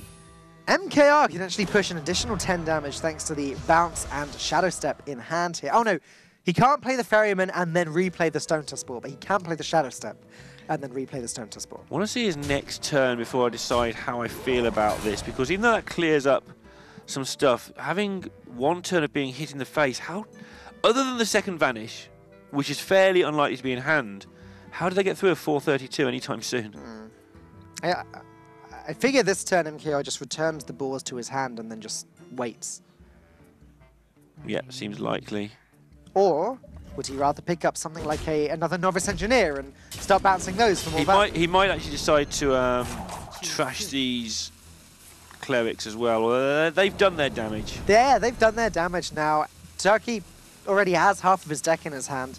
It's unlikely that the next top deck from Turkey would completely turn this game around. So, but gonna go for it anyway. Let's find out. Actually, it's not bad. It's actually pretty good. But Lyra plus the Radiant. Well, they're not dying. They can expect not to die next turn. I know many people have said that against Rogue and been wrong. But I think the Turkey can expect not to die next turn. They can expect to have one more go at this. Yep, even with a Vanish, that's only 20 damage, I think, at the most. Charge, charge, Vanish, charge, charge. Can't quite fit in the other bouncer. So yeah, even Vanish is 20 damage. Yeah, the way they can't actually get the potion played is annoying, but so that means they've only got Lyra into Radiant Elemental into one Divine Spirit. That's not fun, but at some point this is going to stop being fun and start becoming an emergency. They're actually going to draw another card.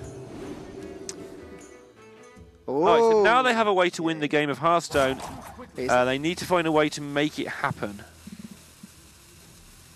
It's just lethal. Radiant Elemental, Divine Spirit, Divine Spirit. Sorry, Radiant Elemental, Cabal, Talon Priest, Divine Spirit, Inner Fire. No, he wouldn't have the mana, Yeah, need at least one extra. He'd have been one off, yeah. So playing the extra 1/3 though means that does set up that situation, and playing the 4/8 almost as a distraction here. Oh, preparation, not quite the one that he wants. That's always such a sad feeling when you're playing the Quest Rogue and you get Mimic Pod into preparation at this stage in the game, where preparation is just a useless card. Will Poland sniff this out? Will they read it right? Because if not, your play that you were trying to play last turn will actually work. Yeah. There's 2 1/3s to choose from here, and so Poland need to smell this out, and they need to kill both of them. Even then, like, just picking up a Purify. We haven't seen a Purify 2 yet. Purifies, 2 Silencers still left in the deck. I think we saw 1 Silence We've seen a at the Silence, start. yeah. That's in right. the opening hand was kept. but other than that, there's 3 out, and look at that deck size. I think it's 12 or fewer. It might be 13 or fewer when it's that size. is there still a Shadow Visions 2? No, I think both Shadow Visions are gone.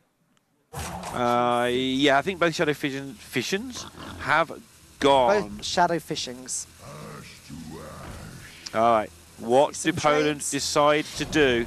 They need to kill the 2-1-3s, or they are going to go to 2 games all.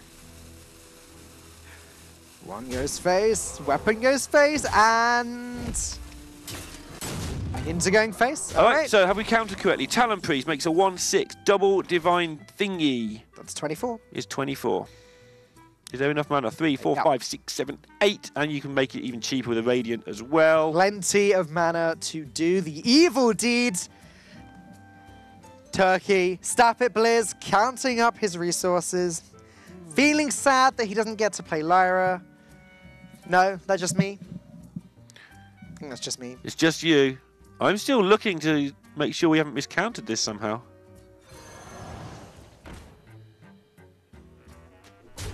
Talon Priest on a 1-3 makes it a 1-6. Yep. Divine Spirit on a 1-6 Oh. makes it a 1-12. Divine Spirit on a 1-12 makes it a 1-24. What is going on? Please say this is BM. Okay. Okay, well this is still 20 damage, so it's still going to do the... that works too. I think he's just trying to confuse us. This gets there. I think that's exactly what he's doing, Neil. 32 damage. Okay, well this feels more devastating, doesn't it? Thumbs down from MKR. I think they missed it. I think Stop It Bliss thought that they had to do it this way. But then he is, I mean, with a name like that, who knows what he's capable of BMing? 2-all. Just making a note there to ask him if we get to interview. Yeah, okay. 2-all. It's going to go to the ace match, which is going to be I Kill You versus Thunder Up. Now, this is one important game. Once again, if Poland win this, then this group gets closed up. Poland will end up with 2 wins, 2 losses. Turkey will also end up with 2 wins, 2 losses. If Turkey win this, then things, well, things get bad for Poland, but things get good for Turkey. So, Turkey have Druid available or Warlock. Meanwhile, Poland, yeah. Warlock. Good job. But that's the thing. So now I Kill You had the better choice at the end, if you like. But it's going to end up with Druid versus Warrior. And we've talked about these 2 classes a lot today. This might be the fastest game that we've had all series, or it might be Crest Warrior versus Jade Druid. Which will go on forever, and then the Jade Druid will win. You just think Jade Druid will win against everything, though. Of course it does. But joking aside, if it's Jade Druid, then it's pretty well placed against both warriors. It can lose to Taunt, but it struggles to lose to it. Against Pirates, it's got a decent shout. It's difficult to say. Pirates can beat everything, right? If Pirate starts with the N'Zoth's First Mate into the South Sea Captain and the Arcanite Reaper shenanigans... Job's done? Then yeah, job is just done. It can beat any deck. The advantage that Token Druid has is it tends to go a little bit wider. A lot of the time tends to have Galactic Crawler. I think that's less popular now than it used to be just because Hungry Crab is more often the tech of choice, but that's just another way in which the Druid can win. Its board goes wider, therefore it can make better trades, control the board better, and win against the other aggressive decks. Yeah, so all seems to be pointed towards the Druid having an advantage in most of the combinations here. I'm going to ask you the same thing I asked earlier, really. Do you think Druid has got a future in more evolution in Ungoro, or do you think they're pretty much set in Jade Druid, Aggro Druid with Murlocs? That's about it. I'd love to see some kind of Anaconda Druid experimented with again. That was actually in the first couple of weeks of this, wasn't it, for a while? Right. I'd love to see Quest Druid somehow end up working. We can joke about how Quest Druid and Quest Warlock are never going to see play, but these cards are going to be around for 2 years. Right, we've joked about Purify. Yeah, right? Who's to say in the next 2 years that they won't release some Druid cards that work so well? Like just some 10-mana Druid cards that say, you know, 10 mana, 10-10, draw 3 cards. Yeah, and it only needs 1 card. It doesn't necessarily mean many. And it is going to be Jade Druid versus Quest Warrior. And what tends to happen here is the Warrior looks like it's doing okay, but the Druid finds a way off the back of some crazy auctioneer turn, and their sole aim is to kill the opponent.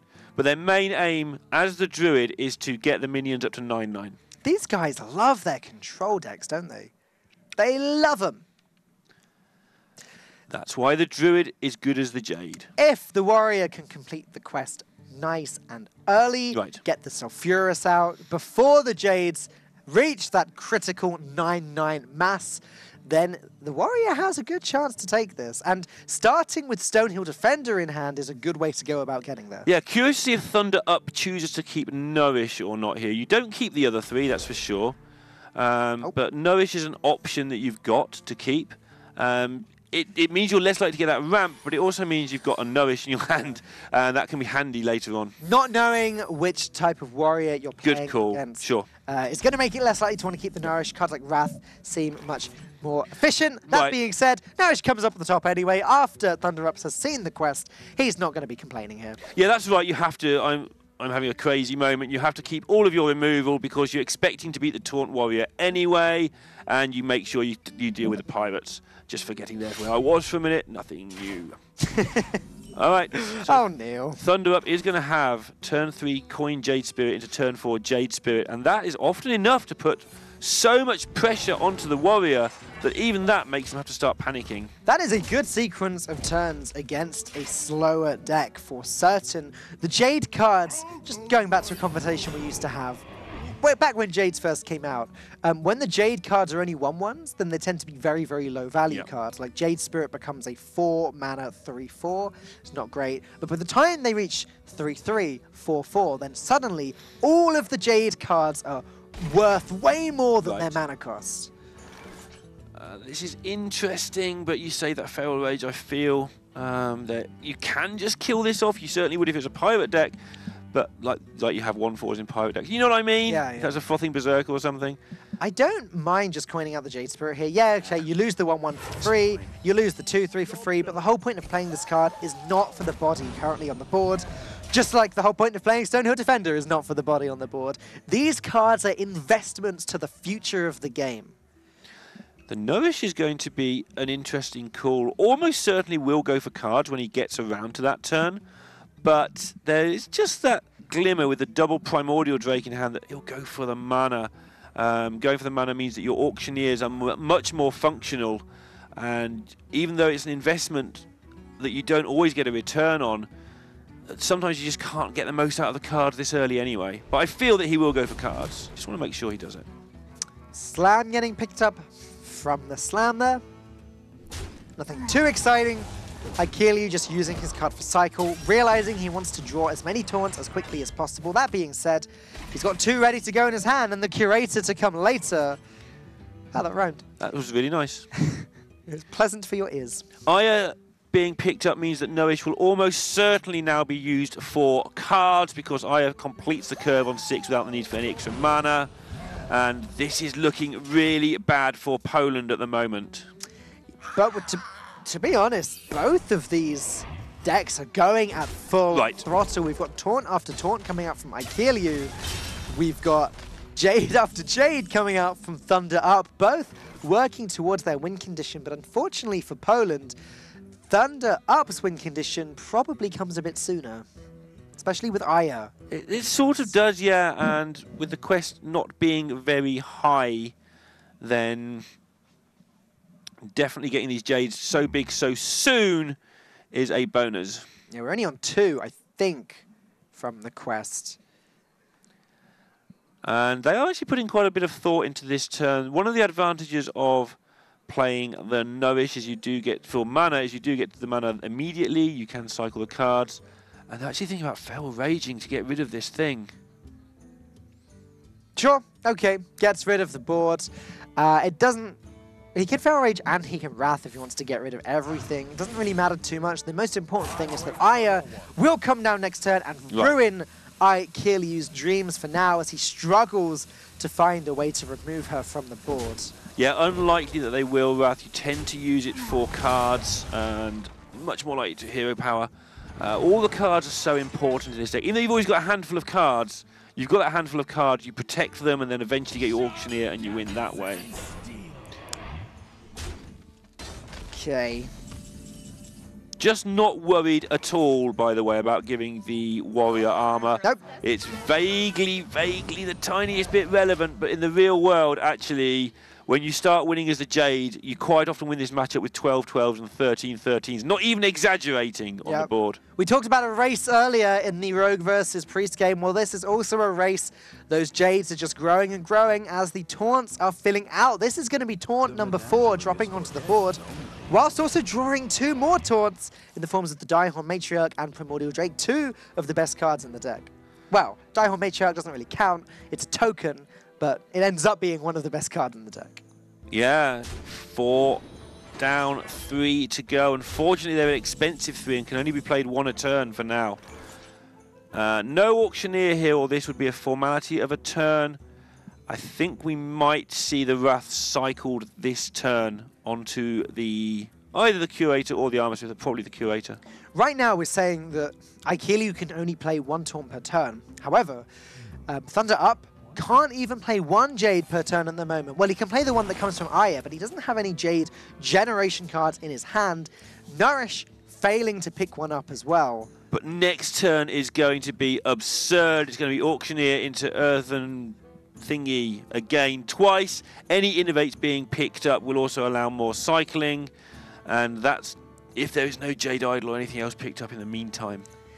Yep, Earthen Scales absolutely able to do some work. Nourish also there. Turkey have all of the card draw that they could possibly want over the course of the next 3 or 4 turns. Yeah, I'm surprised this Wrath took so long to even think about. I thought they might start with a Wrath here.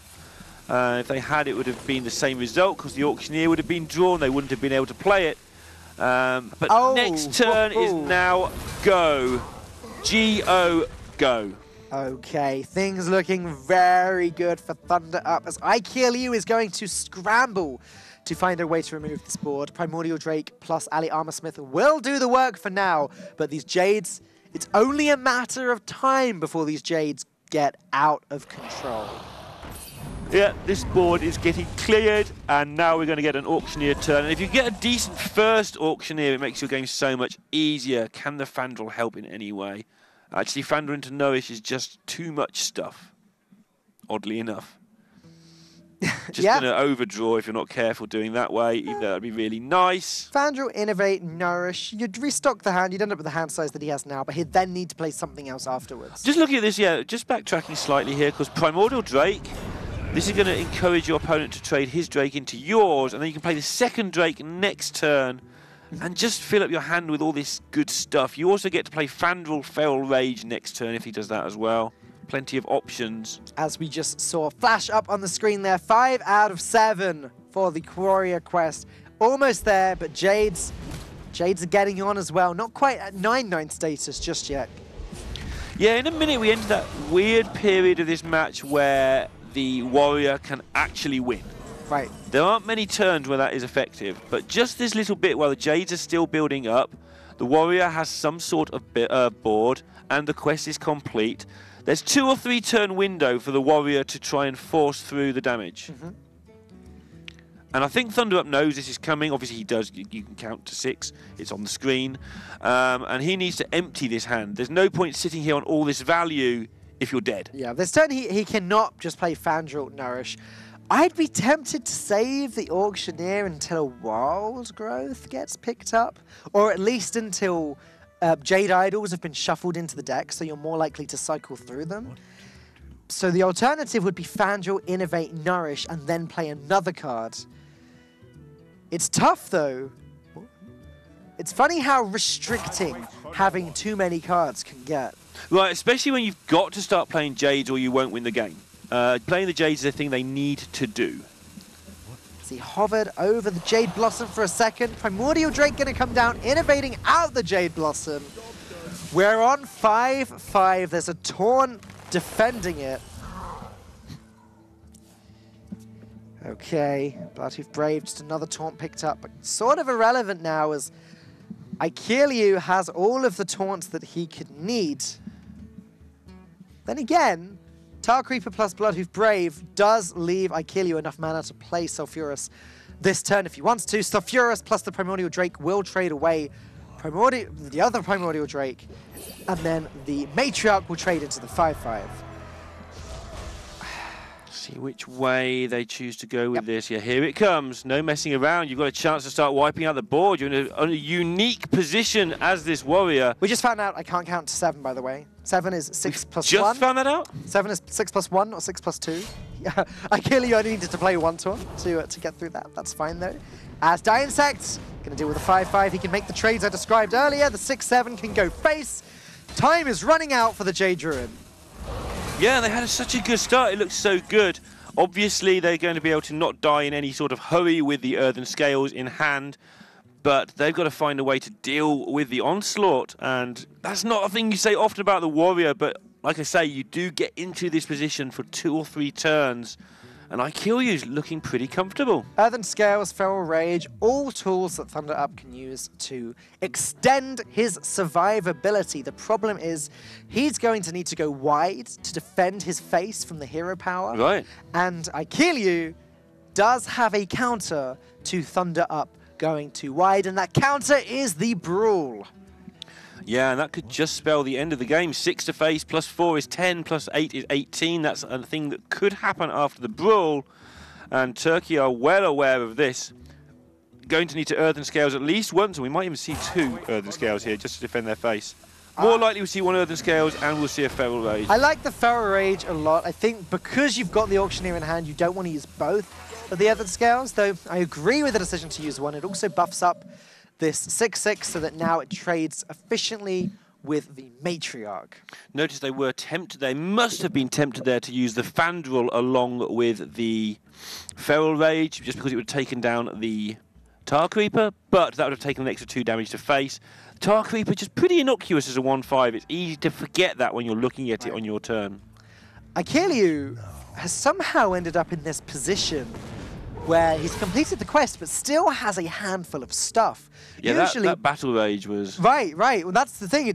Battle Rage started to creep its way into these decks.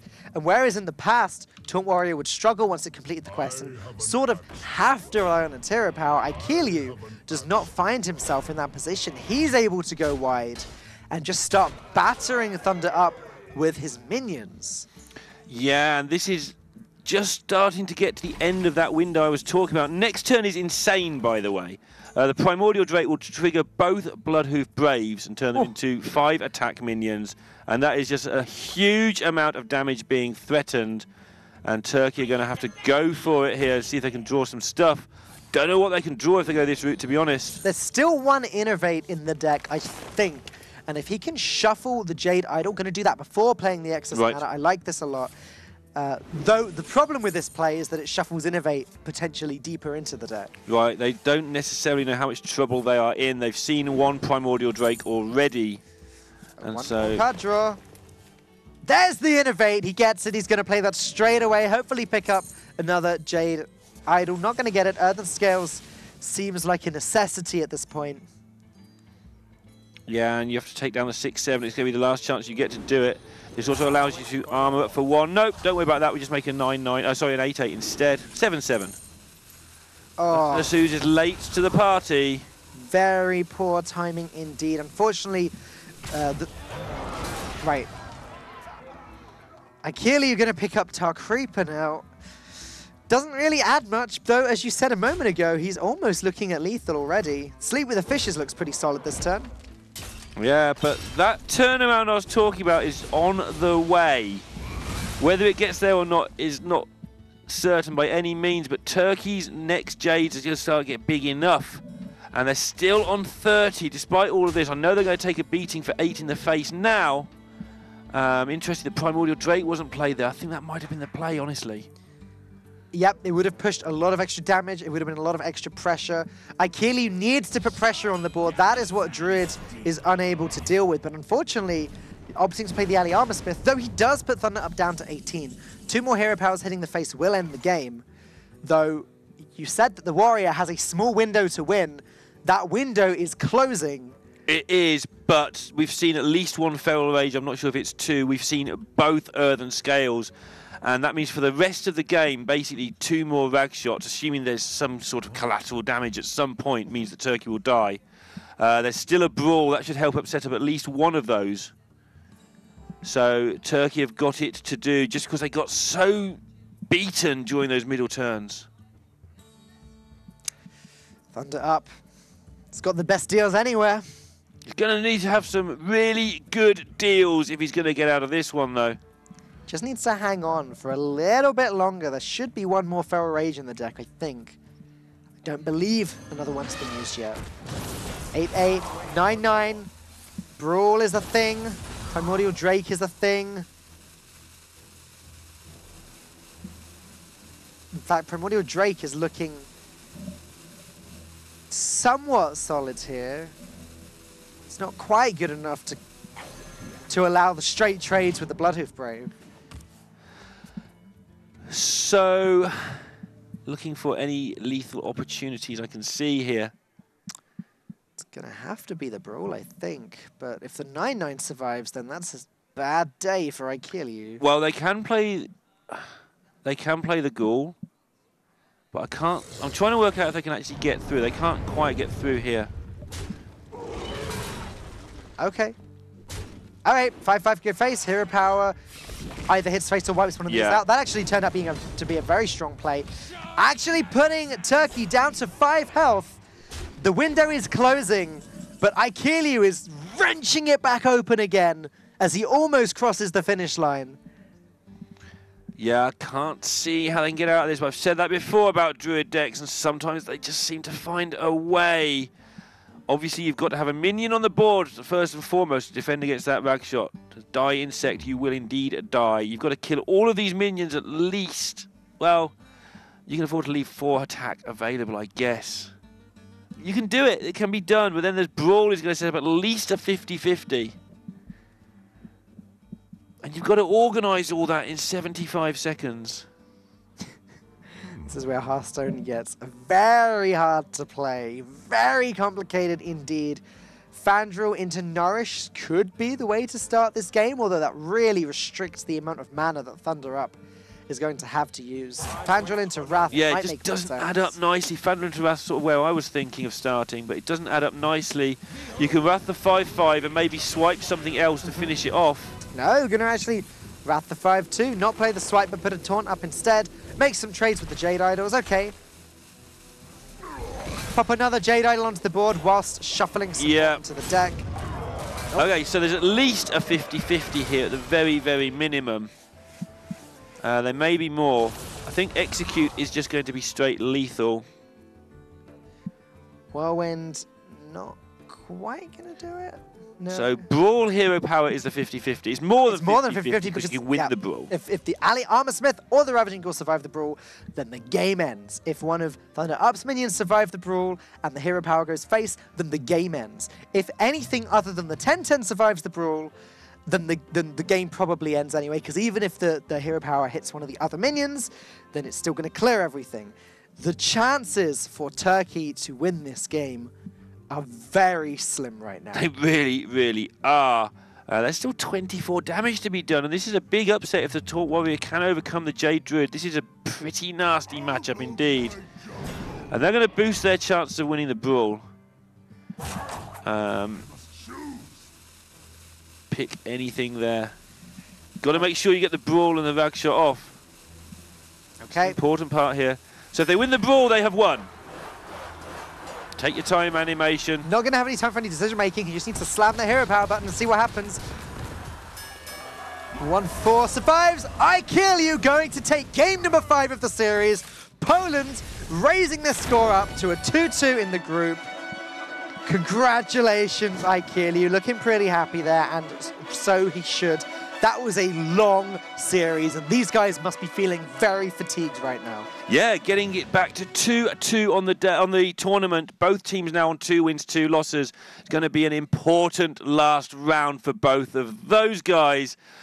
Dan, did you enjoy that? I loved that series, Lorindo. One of my favorites that I've seen in the Hearthstone global games so far. We've seen Yogg Sarans, we've seen Fatigue games, we've had Miracle Priest, We've had a incredibly close Jade Druid versus Taunt Warrior, which did not go the way that you anticipated it. No, not at What all. a fantastic display of Hearthstone from both sides. Yeah, and Poland, again, we've come to regard them as kind of the home team, as all of our broadcasting has been done from Poland for this event. All of the broadcasting, sorry, on this side of the Atlantic. Rob Wing We and do have Cora, Rob and Cora, a bit of TJ. they've been hanging out across the sea somewhere, Yeah, just across the sea. some unnamed country. But I don't think that country even entered this tournament, the USA. Don't remember. right, well, we are going to have a quick chat with Aikeliu and see what he makes of all of this. Aikeliu, can you hear me, buddy? Yeah, I can. So we can finally talk after the game. I didn't get a chance to have an interview yet after the game, so. Well, it's firstly, nice. Congratulations for your win. I want to talk to you a little bit about your mage deck, because I don't think we've seen one quite like it. Well, it's getting pretty popular lately, I think. The secret mage, the tempo mage, or whatever it is. And I gave it a shot. I liked the results in practice and thought that it might really, how to say it, like fill in the holes of the lineup or the two classes I had to choose. And well, I guess Yogg delivered, so we won. That was a nice Yogg. You've played a lot with Blackfire Ice in other team tournaments before. Yeah. Are you finding that really helpful coming into this tournament? Well, overall, I think we work really well as a team, and that might help or helped us a bit that both of us had some kind of previous team experience, like team competition experience. And maybe it will pay off if we win another game, another match. And what is the general mood of Team Poland right now? So you've just taken your second win of the Hearthstone Global Games. You're 2-2 in the group. How are you guys feeling about your chances of progressing? Well, it's basically up to us. If we progress further, we have to win the last match, obviously, and we have pretty good small points, I think. We are even or something like that, so it might be enough if we perform really well in the last match. Obviously, it will be a tough one, especially that there will be a lot of pressure and a lot of I don't know how to say it, like a lot on the stake of the match. But after this win, we are pretty hyped and we are feeling great.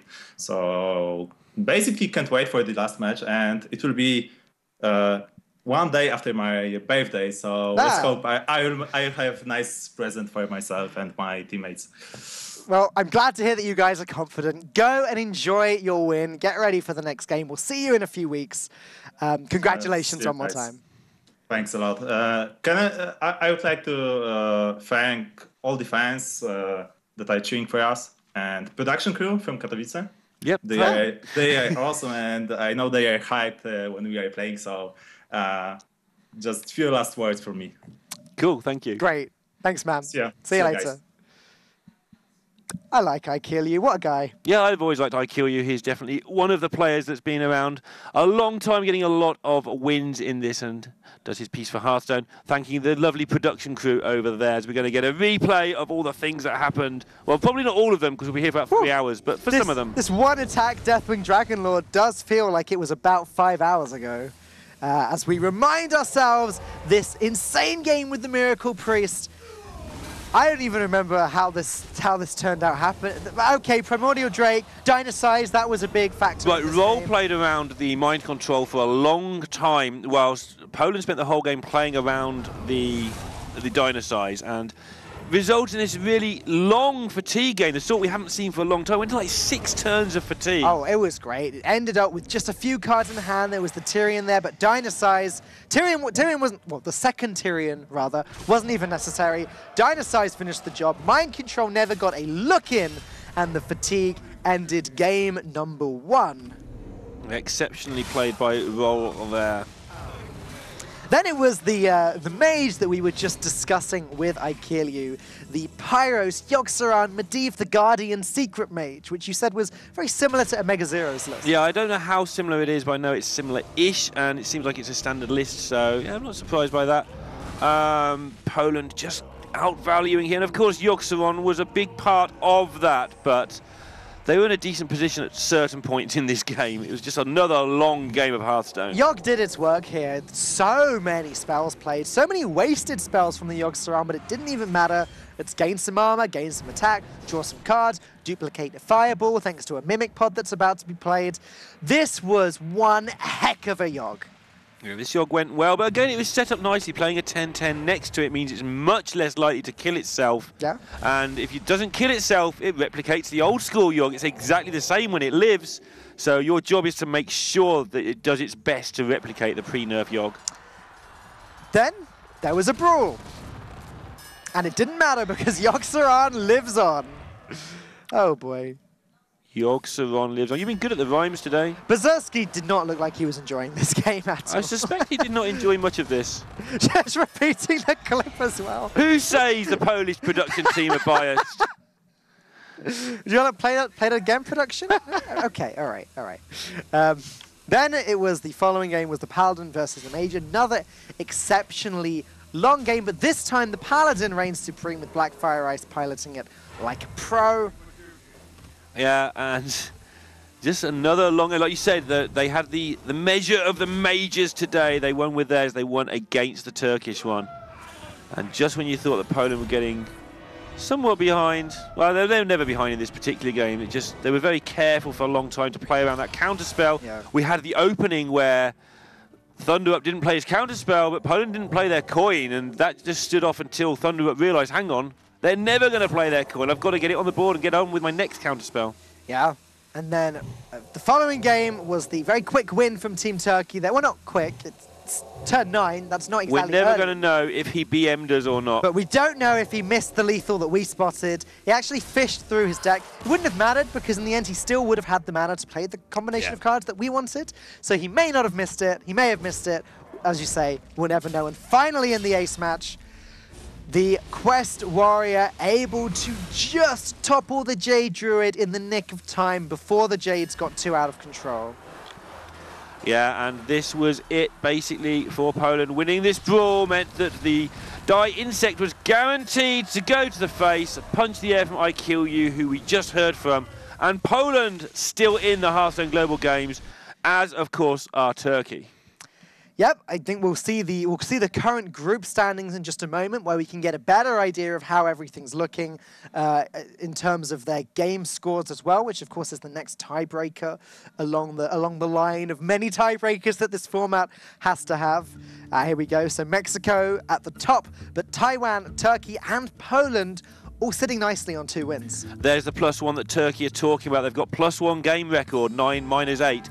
If they win their next one, that game record will be very strong indeed, and that should be enough with 3 teams going through to take them through, barring mathematical accidents. As these groups are starting to reach their conclusion now, there are only a couple weeks left of the first phase of the Hearthstone Global Games. In 2 weeks' time, we're going to know, guaranteed, pretty much across the board who's through and who isn't. Yeah, 24 teams will remain at that point, and then we do it all again over a much shorter time frame to turn those 24 into 16. Here's a recap of the day's events. Yeah, there was firstly Croatia beating the Philippines 3-0, 3-2, the first ace match of the day. It was nice that we started and ended the day on ace matches, actually. Denmark 3-1, Malaysia, Japan got beaten by Norway, South Korea 3-0 to Team Portugal. Yeah, that was very impressive. And finally, Poland just beat Turkey 3-2 in one of the longest series in the Hearthstone Global Games, yet also one of the most exciting series of the Hearthstone Global Games that we've had. What a day, Lorinda. And you know what? We're only halfway through the week. Well, we're not even halfway. Not even halfway. Don't forget about Rob and Cora. I think they have 1 game this week. The Australia versus New Zealand, though, two teams that have rivaled across all manner of sports for many, many years. But first, Austria versus Spain, Belgium versus France, Argentina versus Russia, Chile versus Italy, and lastly, the Netherlands versus United Kingdom. You do not want to miss tomorrow. Yeah, a lot of games there that are make or break. Belgium versus France in that mega tight group really sticks out for tomorrow. But Argentina, Russia, top of the table teams. Netherlands, United Kingdom. United Kingdom could go out. Netherlands could seal their top 24. Plenty of stuff on the line tomorrow, and we're going to get a long way towards deciding these groups by the end. Not to forget, Chile versus my team, Italy, also at the top of their tables. I'm particularly looking forward to that one tomorrow. And again, I'd be lying if I didn't say I'm not looking forward to UK versus Netherlands. Seeing George C. and team versus Tyler and team. Oh man, that's Let's see how much Twitter attention you can get by the end of tomorrow, Dan. Oh boy, not again. All right, well, that's us done for today. As you've seen, we have some great matches coming up tomorrow. But from Gaskin, from Lorinda, and from myself, goodbye for now.